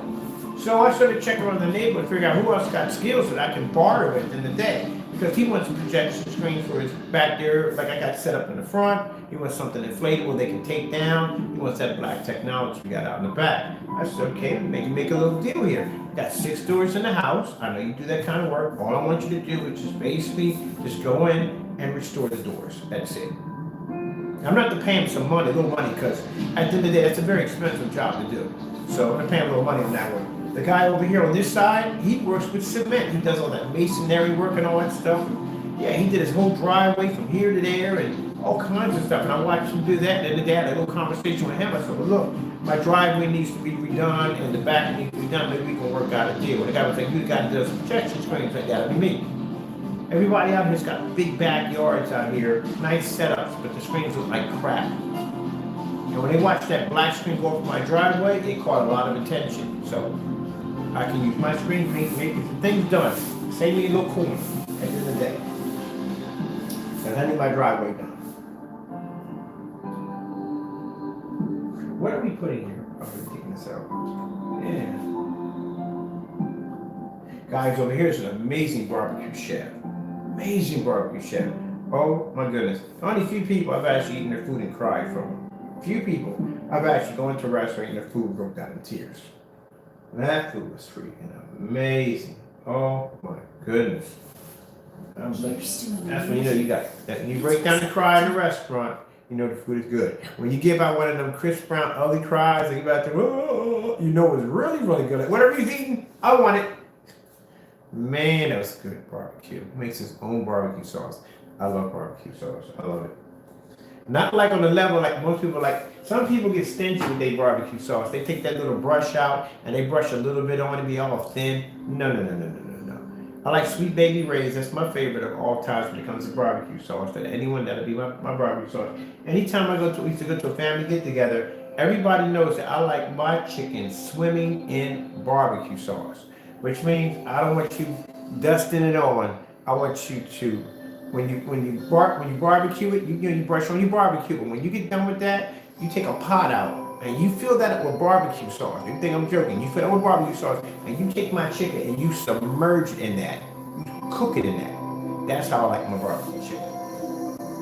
When I come in there, paper towels ain't gonna be enough. I'll go through a couple rolls of paper towel. I'll go to Walmart and buy myself a bed sheet. You think I'm joking? Yep. I'll buy myself a bed sheet. And I'll sit there at the table, and I just be wiping my hands in my mouth, and I just be eating. That's how I like my barbecue. I like it soaked in like soup. I haven't had barbecue chicken in a while. All right, let's update this stuff right here for a second. Oh, that's beautiful. Live in the windmill, you would have free power for the rest of your life.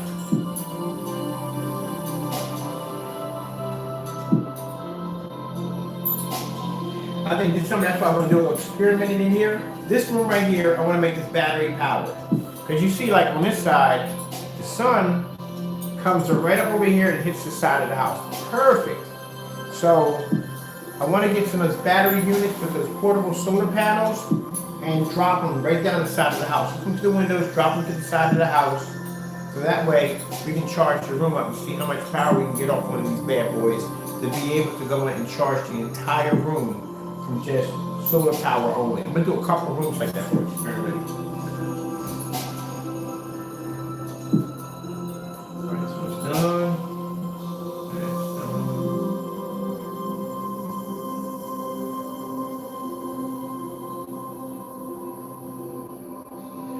Alright, I gotta edit some stuff in Marketplace because we're gonna be having a sale pretty soon. We got a sale coming up pretty soon. I like to do sales every once in a while. No special reason. We do sales here and there. So we're going to do some sales on the website. Keep in mind that all 48s are coming with free blackout calls from now on. We made that announcement about a week ago. So when you order the 48s, you get a 115-inch blackout call for free. Just in case, if you don't have nothing to paint it on, at least you got a surface that comes with it.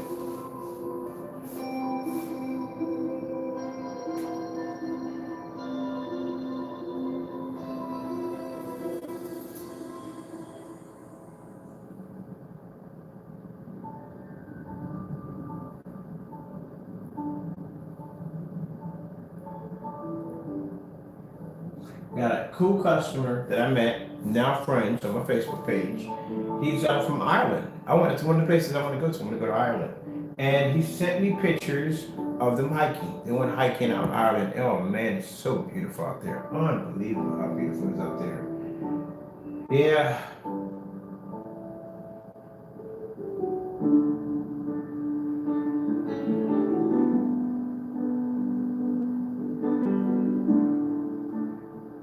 Out in the middle of the wilderness.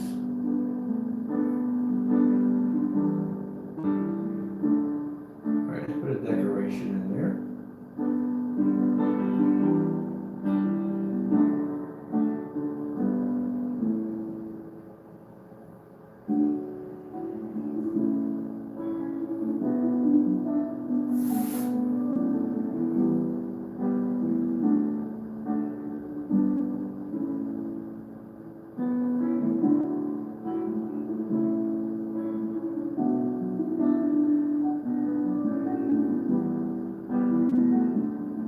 trying to rethink how I do things. I'm always trying to rethink how I do things. I understand. I used to develop great technology back in the day. I have to have a better way of strategy of basically getting the point across. I don't want to make it sound like it's an obsolete product because I shouldn't say that at all in the day. It has a purpose. It does have a purpose. It does. Sometimes you have to rethink when you say things. Because white screens, people still use white screens. They still have a purpose. If they didn't, they wouldn't still make them. 720p's, they still make them. So they still serve a purpose at the end of the day. It's just that the people have to be honest with it. They can't just say these things. Your screens are doing something that they're not doing at the end of the day. You got to be honest. You can't go out there and say that your screen is going to be equal to a black screen. That's not possible. You can't do that. Now, if they were saying that, okay, yes, it works in some ambient environments, such as so and so, that so and so, so, but you have to be honest. Can't. The problem is that when people show up these screens, they want to make them look like they're perfect, and it's not true. Even with our black technology, we're never going to be able to produce a white level equal to a white screen to have those white perfect snow levels. No, we don't have that yet. You know what I mean? At that particular point. So there's things you can do with our technology, there are things you can't do with it. At the end of the day, that's why I show you all this stuff so you see everything right from the door. You see it in fully lit environments. It is a more superior technology, but it's not basically perfect. It does have areas of it where it's going to have some flaws here and there. But that's what comes with technology. But to basically label it as an obsolete would be wrong. Because it does serve its purpose at the end of the day. It does have an advancement of a white screen. It does, in some points, it does show some advancement of white screens. We need to look farther into that, like I said, at the end of the day. It's not like I'm trying to condemn anyone's product at the end of the day, but you have to tell the truth about it. You have to be honest. You can't say that your product is doing something that you know it cannot do at the end of the day. And you can't cut corners. You have to be honest. You have to show people what they're actually getting. That's why I don't mind putting white screens against my screens, because at the end of the day, you need to see what it's going to look like. What is going to be the comparison? Even at the end of the day, say if the screen does a better white level than my screen, so be it. But that's what it is. It says right there on the whatchamacallit that the white levels are going to drop a bit, and they are going to drop. I'm not going to tell you the white levels are going to be, the black technology, white levels will equal to a white screen. That'll be a lie. You have to be honest about it. Now, people don't understand, look, at the end of the day, I have to be honest about it. It's not because of my business, it's because of my relationship with God. I can't go before my Lord and Savior and ask Him to bless my hand if I'm doing wrong.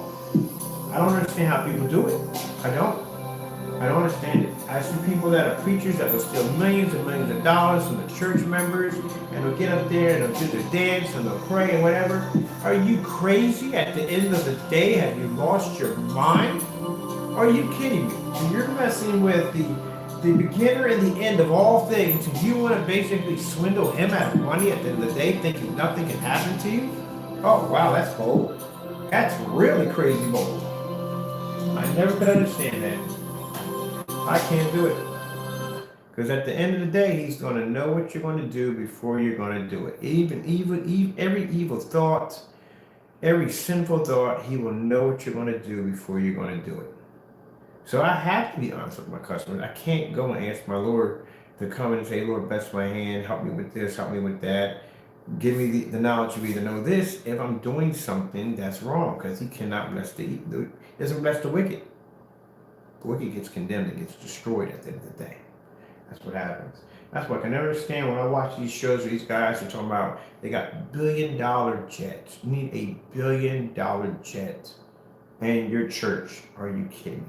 You know how much money you could have fed somebody with $1 billion? How many people you could have paid their hospital bills, clothes for kids, educations, homes? There's so much you could have done. $1 billion for a jet. So you can travel from A to B. I remember one of the excuses I heard from one of the preachers sat there and said that he needed this $1 billion jet, had to have it because it was a faster way of him healing people. Oh, you're healing people at the end of the day. So it's you that's healing people. It's not God. It's you. Jesus didn't need a jet to go from A to B. Jesus walked everywhere He was at. He walked from A to B, from here to there. Took a ship sometimes to go from here to there. He could walk on water if he wanted to at the end of the day. But like I said, he didn't need $1 billion jet. So if Jesus didn't need $1 billion jet, why do you need $1 billion jet at the end of the day? And then you're talking about the next model. One of them had like 7 of them, 7 jets at $1 billion a piece. That's crazy. Are you kidding me? So you mean to tell me that people that you know that are at the church that are fixed incomes, that don't have a lot of money at the end of the day, and that's why another thing talks in the Bible about being, you got to be careful about false prophets. You got to be really careful, because then even though the person who basically, you got to read your Bible, when people get up, it's kind of like when you go to church, people sometimes will worship the preacher too much, like a little too much. Oh, he's so and so and so, he speaks to so and so and so, and so and so and so. You're talking about a man at the end of the day. You're giving him more glory than you're giving the person who basically gave him the word at the end of the day. Yeah, some people will actually worship. I've seen places where you'll have the preachers on the side of a church and a banner on the side of a church. Like you're at a concert or something. You know, I look at them, I shake my head. No, you're supposed to be humble, man. I can never understand in a church, and I'm pretty sure someone will call me on this. Why in the world are the seats that they have in the back of the church, in front of the church, they got them sitting on thrones? Now, some people may not like that, but that's how I feel. You're supposed to be humble at the end of the day. You're sitting up on these thrones. It's like the thrones. You're sitting up on these thrones. That's how it feels to me. But you're supposed to be humble at the end of the day. I've been to some churches where they didn't even have those in there. Man came up and taught, preached the word, is a man of God, and I with that. He was a humble person. That was a person I went to church I went to. And some of them were going into church, had suits every day, fancy suits, fancy shoes, big diamond earrings and stuff. I'm like, what's all this about? I don't get it. But $1 billion for a jet. And it's like they're in a competition. When these preachers are in a competition with each other, somebody else has $1 billion jet, they got to get the next item in $1 billion jet. I don't get it. But you do know at the end of the day, you are flying in a vehicle or an airplane up in the air. That anything goes wrong, I mean, anything goes wrong, and that's pretty much going to happen. That's not something you want to mess around with, stealing God's money. I do not want to be in an airplane knowing that it was basically used to take money from people from the church so you can show off in this jet. And God forbid if your fuel line dislocates. But then again, like I said, God's a forgiving God at the end of the day. He has to be. He's a forgiving God. But then again, God has patience too. You can run out of patience on you. That can happen too. But man, I mean, you're asking for it. You're just asking for it. That's like painting yourself all red and jumping into a ring full of bulls. That's like wearing tuna fish underwear and jumping into the ocean with sharks. You're asking for it at the end of the day. They get caught up in that money. It's a shame. There's one guy who had a booth. He had a prayer booth that you send him a check, he'll pray on it, and he'll heal you. Wow. Oh my God, are you kidding me? And they can be saved. Don't get me wrong. They can be saved. The Christians can be saved once they go down that road. It depends on what you do. There's some things you can't be saved from at the end of the day. Blasphemy is one of them. I think one of them, and I'm not going to tell you another, lots of people get upset over it, but yeah. There's a couple of them that you can't be saved, no matter what. But, as I said before, you can be forgiven if you decide to repent. But they get caught up in that money. The devil got them. They can't turn away from it. Yeah. God forbid it's your time to go. Got no second chances. You had a chance. Blew it. I don't get it. $1 billion. All the stuff you could have did to help people out with $1 billion. You paid all people's hospital bills and mortgages. There's so much good you could have done out of it. But instead you decided to put on an expensive jet. Yeah, I saw this. I don't know what it was. It was a preacher that they took. He was going to court. And they were having some kind of, I guess, a definition, what they were having anyway, and they were just going through his expenses. Oh my goodness, are you kidding me? You ripped that many people off that badly? This man was spending $5,000 on Louis Vuitton belts. $5,000 for a belt. $60,000 in suits.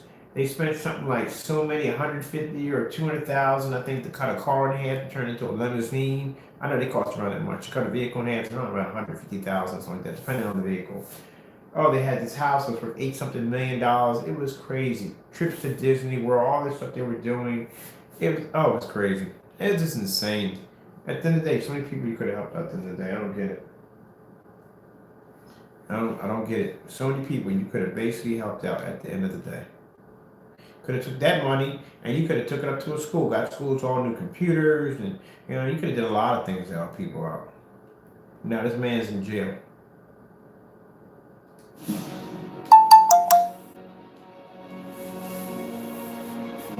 Could have had food banks to feed the homeless. I don't know how you walk to your church and you know people in there hurting, they're in pain, and they need help, and yet you're taking that money, you spend it on a $5,000 bill. Probably even could put 20 of that into a man's cup that was sitting on the corner asking for food. And you got families over there starving. You got people that got food for their kids, and you spend $5,000 on a belt at the end of the day? Are you kidding me? You're a preacher? Oh man.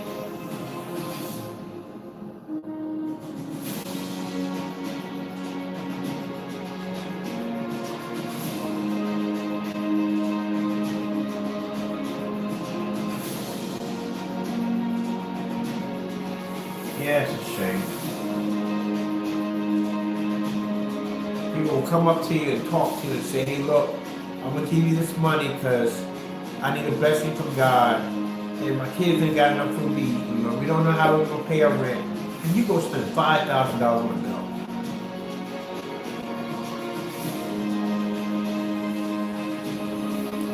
Yep. I couldn't be that person behind me prosecuting him. I'd take everything I had to keep from jumping on that counter and choke him out. Even though he's a preacher, he's a man of God, he doesn't do that. But yeah, it'd take a lot for me to keep from trying to choke him out at the end of the day.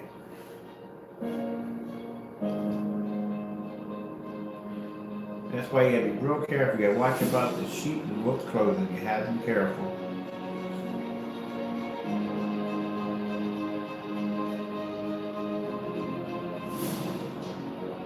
But now apparently that's a new thing. That's a new thing sometimes, but for some preachers, they all get together and they talk about the money and clothes and stuff they have at the end of the day. It's a show thing now.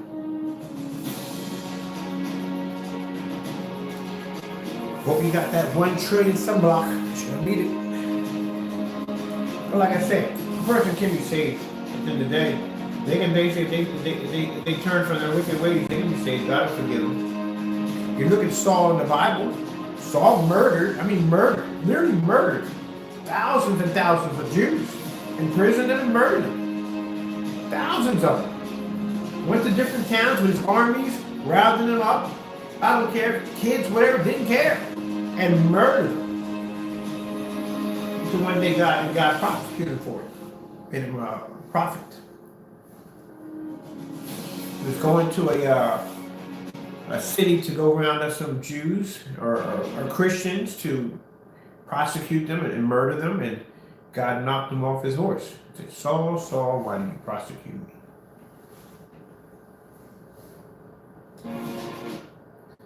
And Saul became a prophet. Oh, let's check out some Costa Rica 8K. Where's cheese? Not cheese would jack me up. That was all the cheese. Get that cheese. I had to check that out too. I haven't seen good sci-fi movies in a while. Saul, why you prosecute me?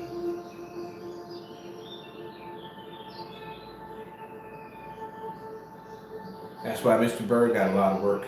I got a lot of work.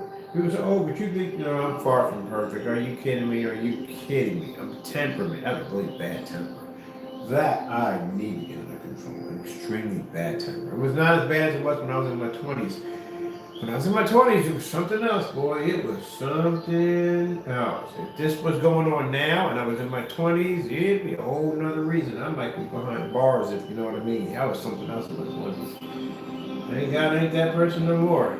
Actually, I did go to jail, so did something stupid, yeah, but yeah, my temper got me that nonsense. You have to make that decision when you're sitting there. You gotta make a decision whether you're going to change your life or you're going to keep going down the same road. I chose to change, I was done. That's beautiful, ain't that? Yeah.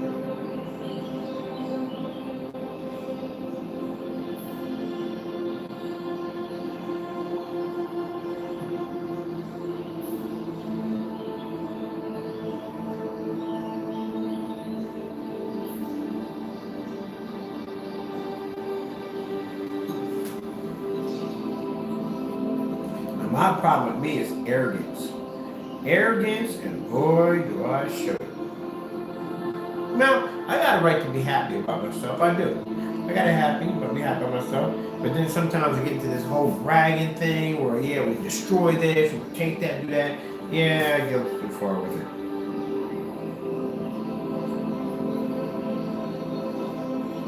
I'm trying to change, make a better person. But I'm not going to stop my joking around on camera. I love doing that. Your video's supposed to be perfect. No, I'm having fun, okay? I'm enjoying myself. I gotta get around and use my flight stick. I didn't use my flight stick yet. Well, yeah, this is one speed. What are we gonna put here instead? Let me see. We gotta do a video for this section right here. That video's loaded up already, but I don't know what I'm gonna put on this section right here.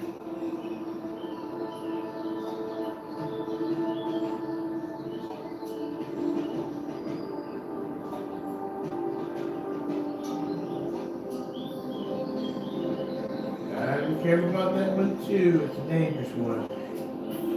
Right. Be careful. You're in a whole lot of trouble with God.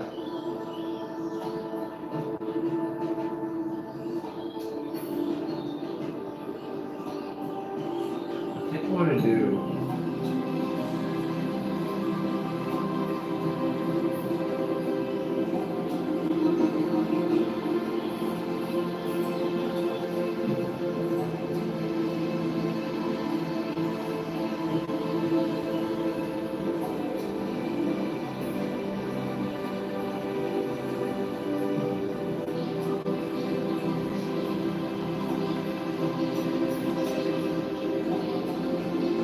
Now I think after I get ready to retire, what I'm going to do is I'm going to set up something for my customers, anybody else, I guess, to talk to my customers, because there are certain products that I know that once the companies do get their hands on it, they're going to basically charge a lot of money for them, but I'm going to have another company, I won't be running it, somebody else will be running it. I got a special friend of mine, he's a cool dude, he's starting his own company, working with my company, and he's a down-to-earth person. He's not the kind of person who's going to charge people a lot of money.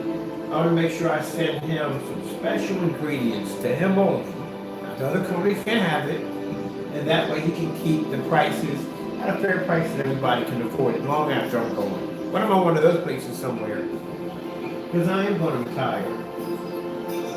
But I want to make sure that people still have the option to be able to get our technology for a reasonable price. Companies are just going to pay me the money that I need and want to be able to do what I want to do. And him, on the other hand, I'm going to be hooking him up with something very special. Now, will the other companies be getting legendary technology? I don't know about that. I'm going to develop other stuff besides legendary technology. I don't think they'll be getting that at the end of the day. I might just give it to him at the end of the day. And he's not going to buy it. I'm actually going to give it to him. So that way he can basically make... He's starting his company right now using our technology now, but then today I want to give him some of the technology so he can basically start his own business and hopefully follows and keeps the prices fair for everybody. Ooh, yeah. Oh, the snake. The one cursed creature. Usually when I'm working like this, I just basically just talk. I like to talk. Oh, wow. Thank you so much, people. I appreciate that. But I like to talk. I mean, when I'm working back here, my mind is just on all weekend thinking. I got a Wawa's right around the corner from me, but I won't be going there anytime soon. You know why? Because Wawa's around here got robbed. Two of them got robbed back to back. They got one down the street and they got the one right at the corner from my house. are going crazy, man. I don't know what is going on. People are losing it. And I walked in there, broad daylight, and robbed the Wawa's right away. And that place is always filled with cops. I guess that day it wasn't filled with any police officers. But then again, like I said, man, they walked right in there and robbed that place. Guess how much they got? $500 out of the cash register and a carton of cigarettes, a crate of cigarettes worth $3,000. Yeah, you're gonna do time for that. You're gonna go to jail because they're gonna be caught. You know what I mean? But you're gonna go to jail, lose your freedom for $500 in cigarettes at the end of the day. Yeah, people don't understand how precious freedom is until you lose it. Once you lose it, then you realize how precious it is. To be able to get up in the morning and do like just simple, get up in the morning, just have a bowl of cereal, or go to the bathroom when you want to go to the bathroom, or bottom line is, you know, go out and anytime you want, go outside and walk through the grass, and you don't lose all that at the end of the day. That's one of the things, man, you lose the most, man, is that freedom. That freedom is worth more than anything in the world. People don't understand that, but you don't realize how precious it is until you lose it. When I was locked up, man, just to be able to go outside and sit next to a tree was considered to be gold. Man, just thinking about it, I would give up everything. I give my left arm just to be able to go outside and sit down next to a tree and just put my hands to the grass and smell the flowers. Lose all that.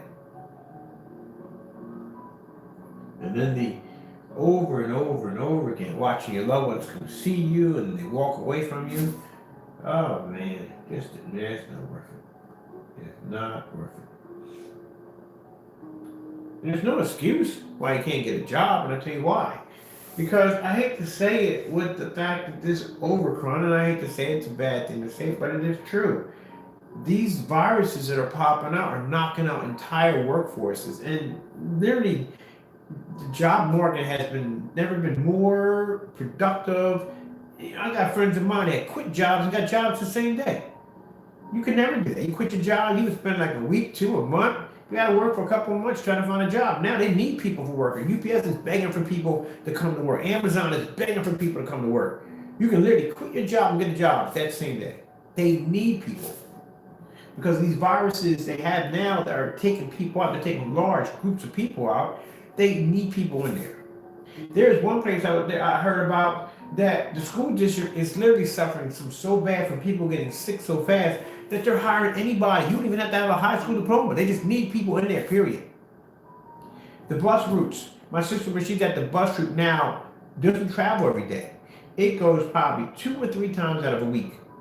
So they can keep the people, or keep from getting sick. You can't run them every day because you run the risk of having people have more contact with each other, more workers going sick. So now they have to minimize when these buses are going out. It's gotten that bad. So it ain't like you can't get a job because they're out there. I had a UPS driver come to my door and ask me was I interested in working. I never had a driver come to my house and ask me if I was working. Usually if you ask me, hey, can I get a job there? Well, you got to fill out this application and you got to go through this and go through that, blah, blah, blah, blah. They will hire you right on the spot because they need people badly. Think about it. You have more people ordering than ever before, right? And then on top of that, you got this virus that can knock out, say you got like 30 people in that one section. One person can stick and knock out 20 of them. That's 20 people off that platform that have to go in for at least 2 weeks or a week and basically go through that whole thing of being checked out and whatever because they can't come back. So now you got like 20 people out that you got to fill a spot that you need right away. You don't have time to be going through no applications. Here, fill this out as fast as possible. Okay, give them a report. Thank you. Yeah, that's how fast you can get a job now. And then no sooner than that, next platform over, 30 people might get sick over there. And then they're all out. And you got to get people in there. There's not enough people to fill jobs. There's literally not enough. So there's no excuse for it. I had a UPS driver come to my house and ask me was I interested in getting a job. Like that I want to so-and-so and so this so-and-so and so. I was like, that bad? It's that bad. And the people that are over there working are overworked. Yeah, it's crazy. Amazon is the craziest. You get a job at Amazon. Just like that.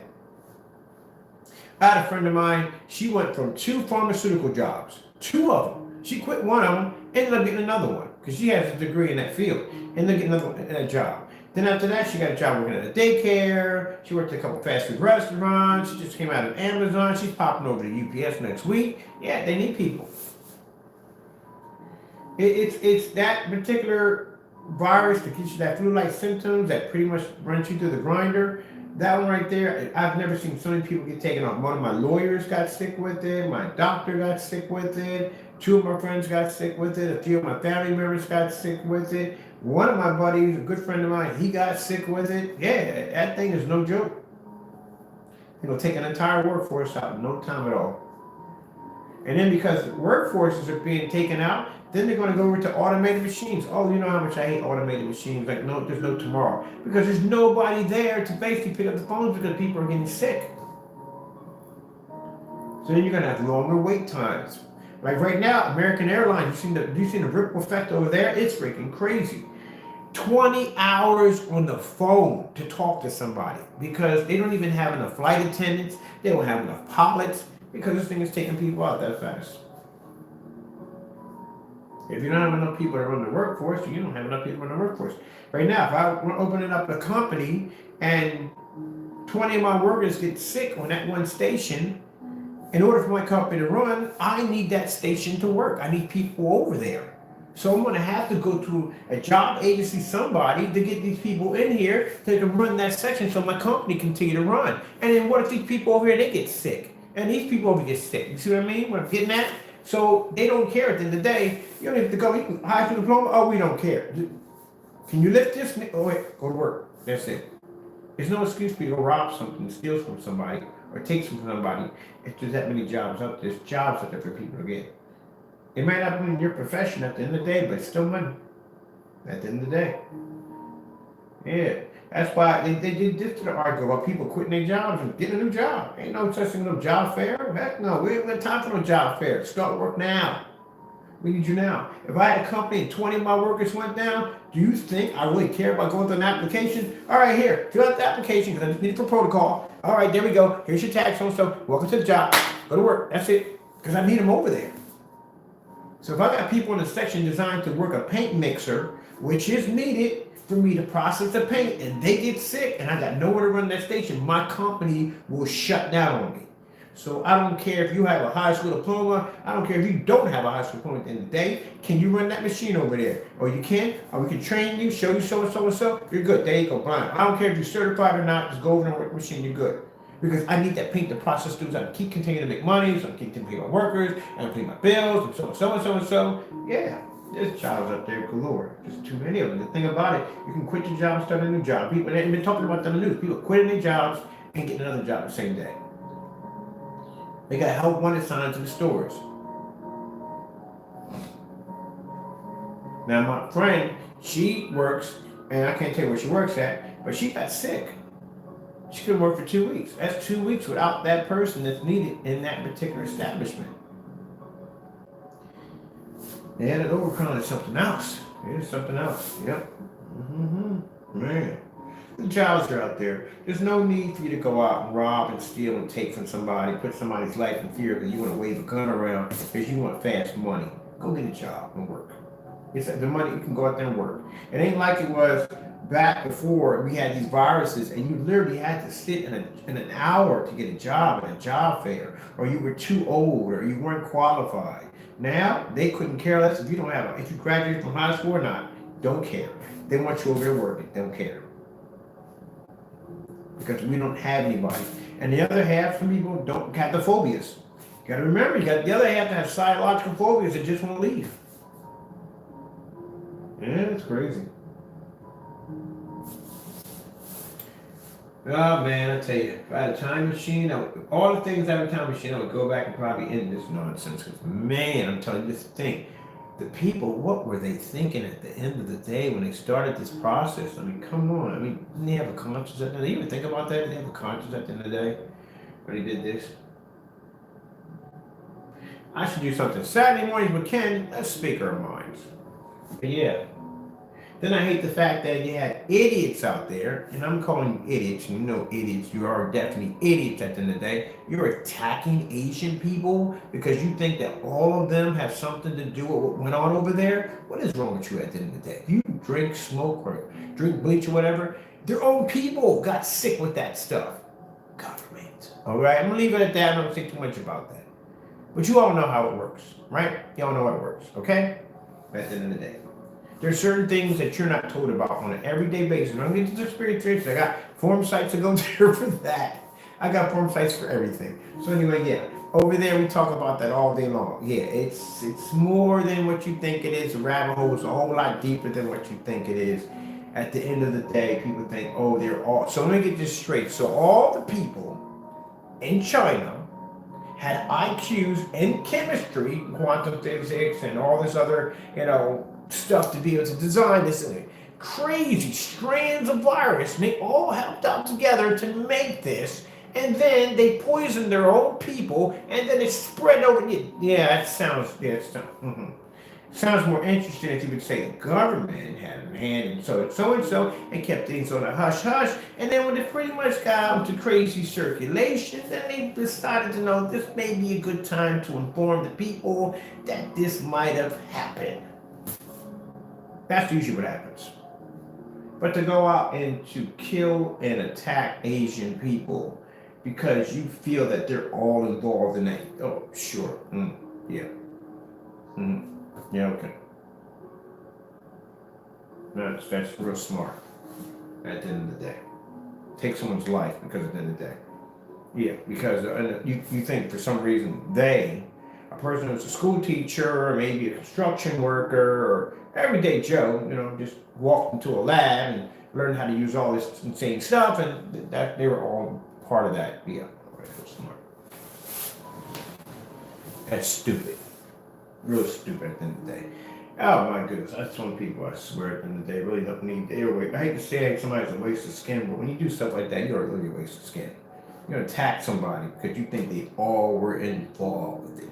It's the same thing with Pearl Harbor. They were attacking Japanese people left and right because they thought they all had a conspiracy in that. Yeah, okay.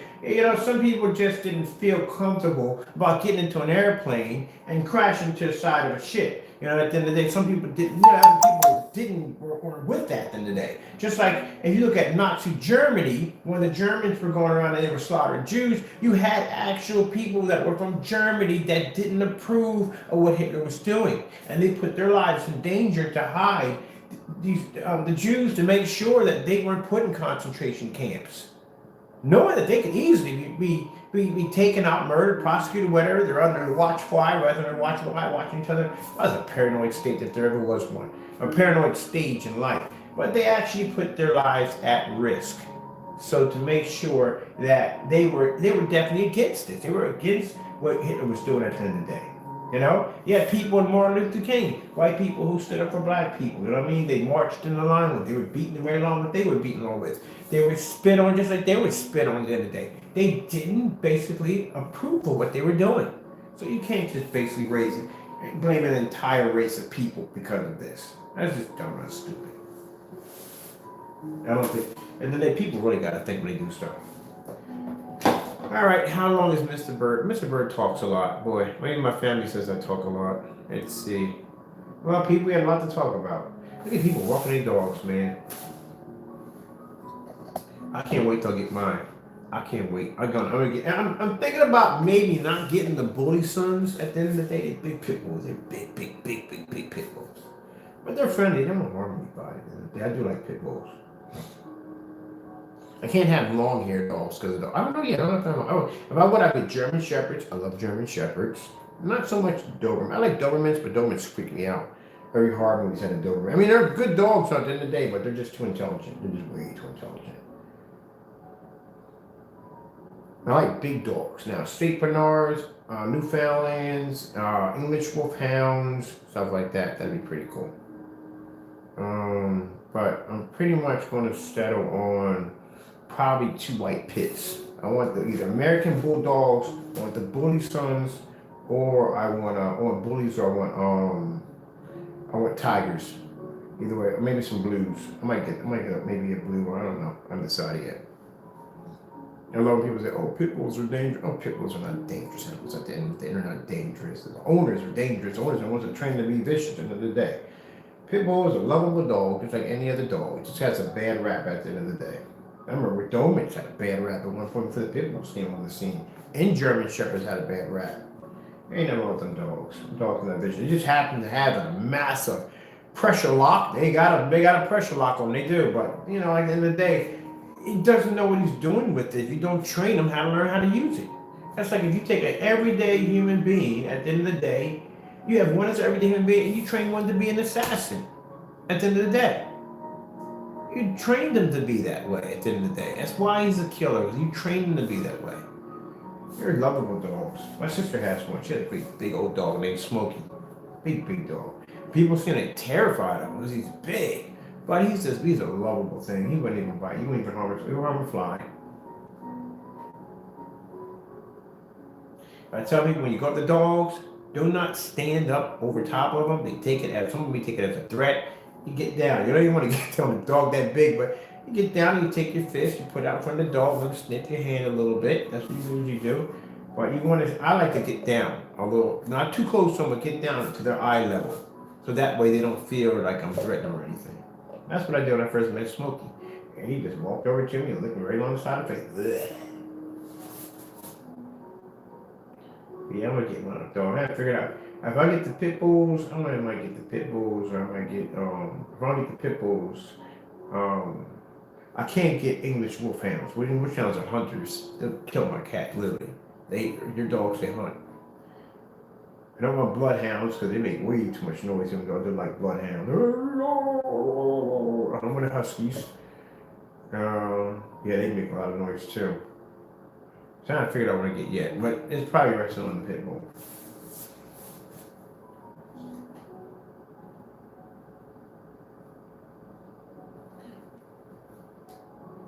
All right, let me see. We got everything on the page. Well, Mr. Burber's over here chatting like a chatty catty.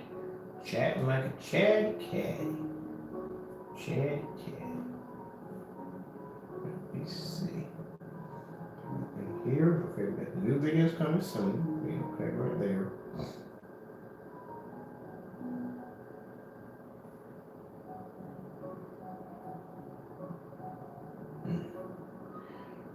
All right, I think we're done there. I'm gonna finally try to get into this Fallout. It's really interesting. I mean, I never really played any Fallout games. Actually, I played the one. This one's actually pretty cool. I like it. I'm still in the first stage of it. Forgive me, people. I'm in the stage basically where you're still picking out your characters and stuff, but it's pretty cool. I like it.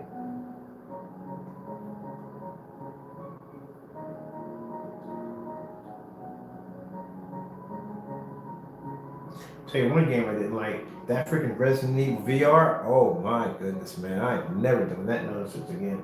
I think I almost urinated on myself. Literally, that game was freaky as I don't know what. I mean, it's even worse when you do it in VR. Even far worse when you do it in VR. They want to do, are they doing Raccoon City? I think they're doing, it's Raccoon City. They're doing that in VR, I think it is. I'll tell you something, one game they should never do in VR. Can you imagine playing Dead Space in VR? Oh my goodness, that's horrifying. That's definitely horrifying. I did Dead Space in the dark with a strobe light. So you think about that. Imagine you were surround sound with a strobe light. Can you imagine doing that in VR? I mean, people would kill somebody. You would literally kill somebody with that game. That game was the most creepiest thing I've ever seen in my entire life. And I had a friend of mine, he was a horror buff. He beat all of them. He liked it. He got that. I can't do that game. I couldn't get past the first level where you come out of the corridor and you see those creepy things walking back and forth. Like, nope. We're not doing this. It's not going to happen. Call me a coward if you want, but I'm not going to do it. That was way too creepy. All right, let me see what we got going on here. Good. Everything's sized up. Okay.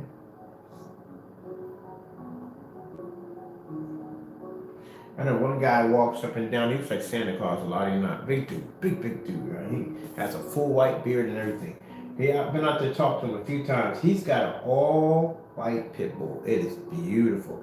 And the thing about it is, the pit bull found him. He was out there in the park, and his dog had passed away. He was up there talking. His dog had passed away recently, and he was out in the park, and his big white pit bull. He saw a big white pit bull. And I don't know, for some reason he decided to walk up to it. That wouldn't have been me at the end of the day, but yeah, he decided to walk up to it. And people came over to him and they bonded. And he went around trying to figure whose dog it was. Nobody's dog in the neighborhood. Went down and got the paperwork for it and everything. And I see him walking by from time to time with the dog. I said it was meant to be. It chose you. Like Crazy Taco. Hey, Taco. Come on, he hasn't had his TV on in a while. Let me go turn on his TV in there. He hasn't had his mouse TV on in a while. Another reason why I can keep him out of my hair for the day. I'll put on his projector. I ain't get used to that. Hey, Taco. Taco. Hey, buddy, what's going on? You want to watch some TV? All right, I'm going to put you on right now. What you want to watch, man? I'm going to put the TV on you. You watching TV? Let me see. There we go. I'm about to put it on right now. What you want to watch? A mouse TV? No, I guess you want to watch mouse TV then. That's your favorite show. You like the squirrels too. Yeah, squirrels. Got you another projector coming in. Matter of fact, I'm going to mount your projector to the ceiling too. Yeah, I'm going to get rid of all that mess and just mount you right to the ceiling. It'll be much easier. Much easier. I'm going to get me another one of those stands, those universal stands. Mount you to the ceiling. Because I got all this over here, and that I'm just going to mount it right to the ceiling. All right, buddy, what you want to watch?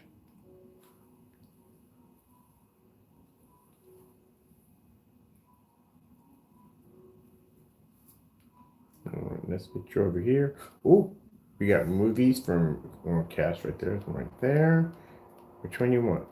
You want this one right here? That's your favorite one. This is how I keep him busy from driving me crazy. I just put this on. He's in here running around all day. Taco.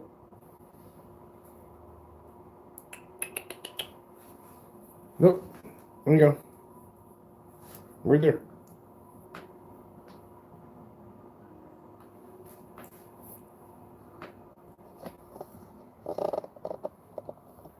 Not your thing? Look. Look. Okay, I guess it's going to be the squirrels. He must have gotten used to that one. Okay, let's try over squirrels. What about, let's see. What about this one?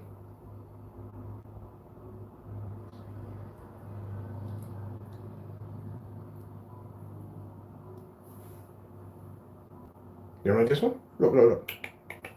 Look. Right over there. You don't want this good like that?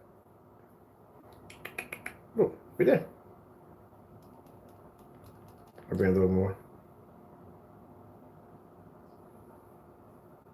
I guess it's going to be the squirrels and birds. That's what you like now. Probably got used to that. All right, let me find your squirrels. Let me see. Cat TV, squirrels and birds. You like this one. That's your favorite right there.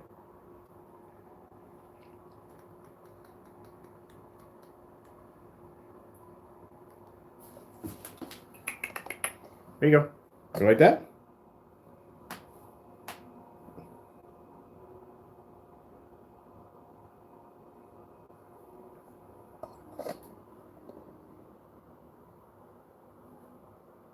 Told you. I knew it had to be that. He got used to this. He got used to the whatchamacallit now. He got used to the mice now. So now this is his new thing now. It's the squirrels and birds. That's what it is. Okay, just sit there right there and he'll watch that. Oh man. All right, I'm gonna buy you another stand. We gotta mount his stand up in here because we gotta get rid of that shelf system. Gotta go.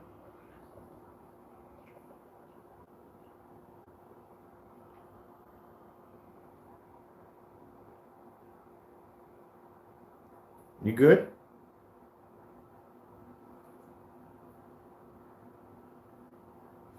Yeah, he's good. He's gonna be in there watching. You good? All right, we'll get your treats ready downstairs. All right, people. Thank you for taking the time to come in and watch. I'm gonna let my cat's gonna sit there and watch his TV. Get him out of my hair for at least. Well, I don't have any hair, but you know what I mean. for a little bit so I can basically work on some other things around the house.